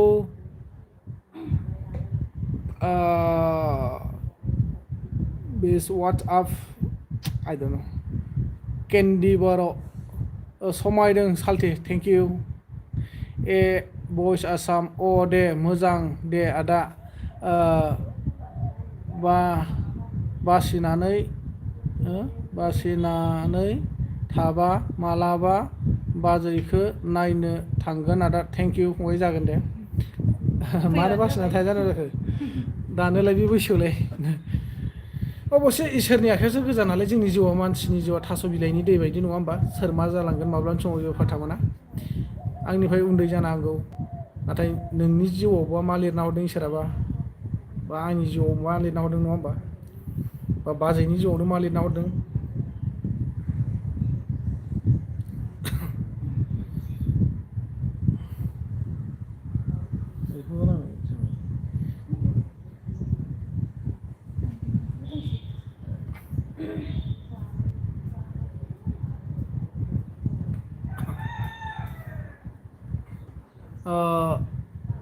KD ओरिजिनल आप क्या करते हैं मैं तो कुछ भी नहीं करते इसे बेकार है बेकार लाइफ इसीलिए तो मैं यूट्यूब चैनल को अपग्रेड कर रहा हूँ थोड़ा क्या बोलते हैं कोशिश कर रहा है कैसे क्या करने से मेरा चैनल ग्रो हो जाएगा और कैसे अपग्रेड हो जाएगा वॉइस आसाम नंगौ आदा PG प्रोडक्शन नानि बाबु गैया नामा आदा आं नोंनि चेनेलाव दिनैसो गोदान थेंक इउ फंबाय दङ नानिबो दङ बाबुबो दङ बाबुआ गेलेनो थांबाय आरो नानिया गुबुन जायगायावसो फरायनो थाहैयो कार्बि आंलंआवसो निजोम Chaudhuri nice video thank you video नहीं है ये लाइव है रवि दैमारि नोंना बाजै मा होनदों हायलुरिया बेसांसिम फरायनाय brother I am pass class 5 खौ पास जादों जायाखैमोनथाय गोसोआव गैलाला क्लास 5 खौ पास जाबाय 6 आव माबा जाबाय जाबायमोन नो 6 खौ 6 मोनो 5 पास 5 पास 6 ओमफ्राय PG होननांदों बेटारि डाउन जासिन मोदलि मनजित सार अन बिनद बसुमतारी हाय आदा मोजां ना मोजां फंबाय ककन मजुमदार क्या दिया है वॉइस आसाम मा ओंख्रि जायामोन आदा ओंख्रिया आलु मुदुफुल खारै ओमफ्राय ना गोरान बाथोनमोन आरो स' लोगोफोर आं दोननांसिगोन मबाइला चार्ज गैला मबाइल चार्ज होनांसिगोन जोबोर गोबाव जाबाय 2 आवार्सनि गोबावसिन जाबाय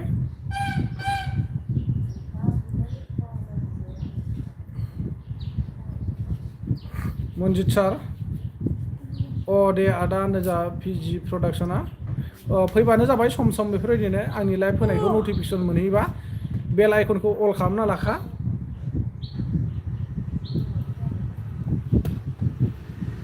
जेब्ला आं लाइभ स्टार्ट खालामगोन अब्लानो नोंसिनाव मोनहैगोन नटिफिकेसना जेब्ला नटिफिकेसन मोनहैयो अब्ला फैबानो जाबाय आरोना सम मोनोब्ला टाइम थायोब्ला एफा एनै रायदावलायनो ओमफ्राय अके ब्र नोंजा सारा जागोन आदा दे फंबाय नोंनि मा होनो लाभि लाइभ नायदों थेंक इउ ओमफ्राय ए भइस आसामा दे आदा बाय बाय अके बाय बाय मनजित सारा दे बिब्दिनो गेजेर गेजेर होबाय था लाइभ स्ट्रिम औ होबाय थागोन सम सम स' थेंक इउ स' माच गासिनिसिमबो जोबोद गोजोननाय थाबाय आंनि फेस लाइभ स्ट्रिमाव फैनानै गोबाव सम नोंथांमोना गाव गावनि बेसेन गोसा टाइमखौ दोन्थ'नानैब्लाबो आंजों दान्दिसे जोबोद इन्जय आरो इन्टारेस्ट खालामफैबाय लोगोसे आंखौ हाजासे मदद होफैनायनि थाखाय बयनिसिमबो रोजा रोजा साबायखर आङो दायो लाइभखौ बेसिखिनियावनो दोन्थ'नाय जासिगोन स' आप लोगों को भी मेरे तरफ से बहुत बहुत धन्यवाद है मैं लाइव स्ट्रीम को इसी समय में रखने वाला हूँ क्योंकि मेरा मोबाइल चार्ज नहीं है अभी मैं चार्ज में डालेगा उसके बाद मैं शाम तक वीडियो अपलोड देने के लिए थोड़ा कोशिश कर रहा है होगा कि नहीं होगा पता नहीं है अभी गाबोन जालायसिगोन दे आदा औ नंगौ फंबाय आपका व्यवसाय क्या है ओ बाद में बात करेगा भैया के भी बाद में बात करेगा अभी छोड़ दीजिए मेरा टाइमिंग नहीं है टाइमिंग तो था लेकिन मोबाइल चार्ज नहीं है ठीक है बाय बाय ऑल गाइस बाय बाय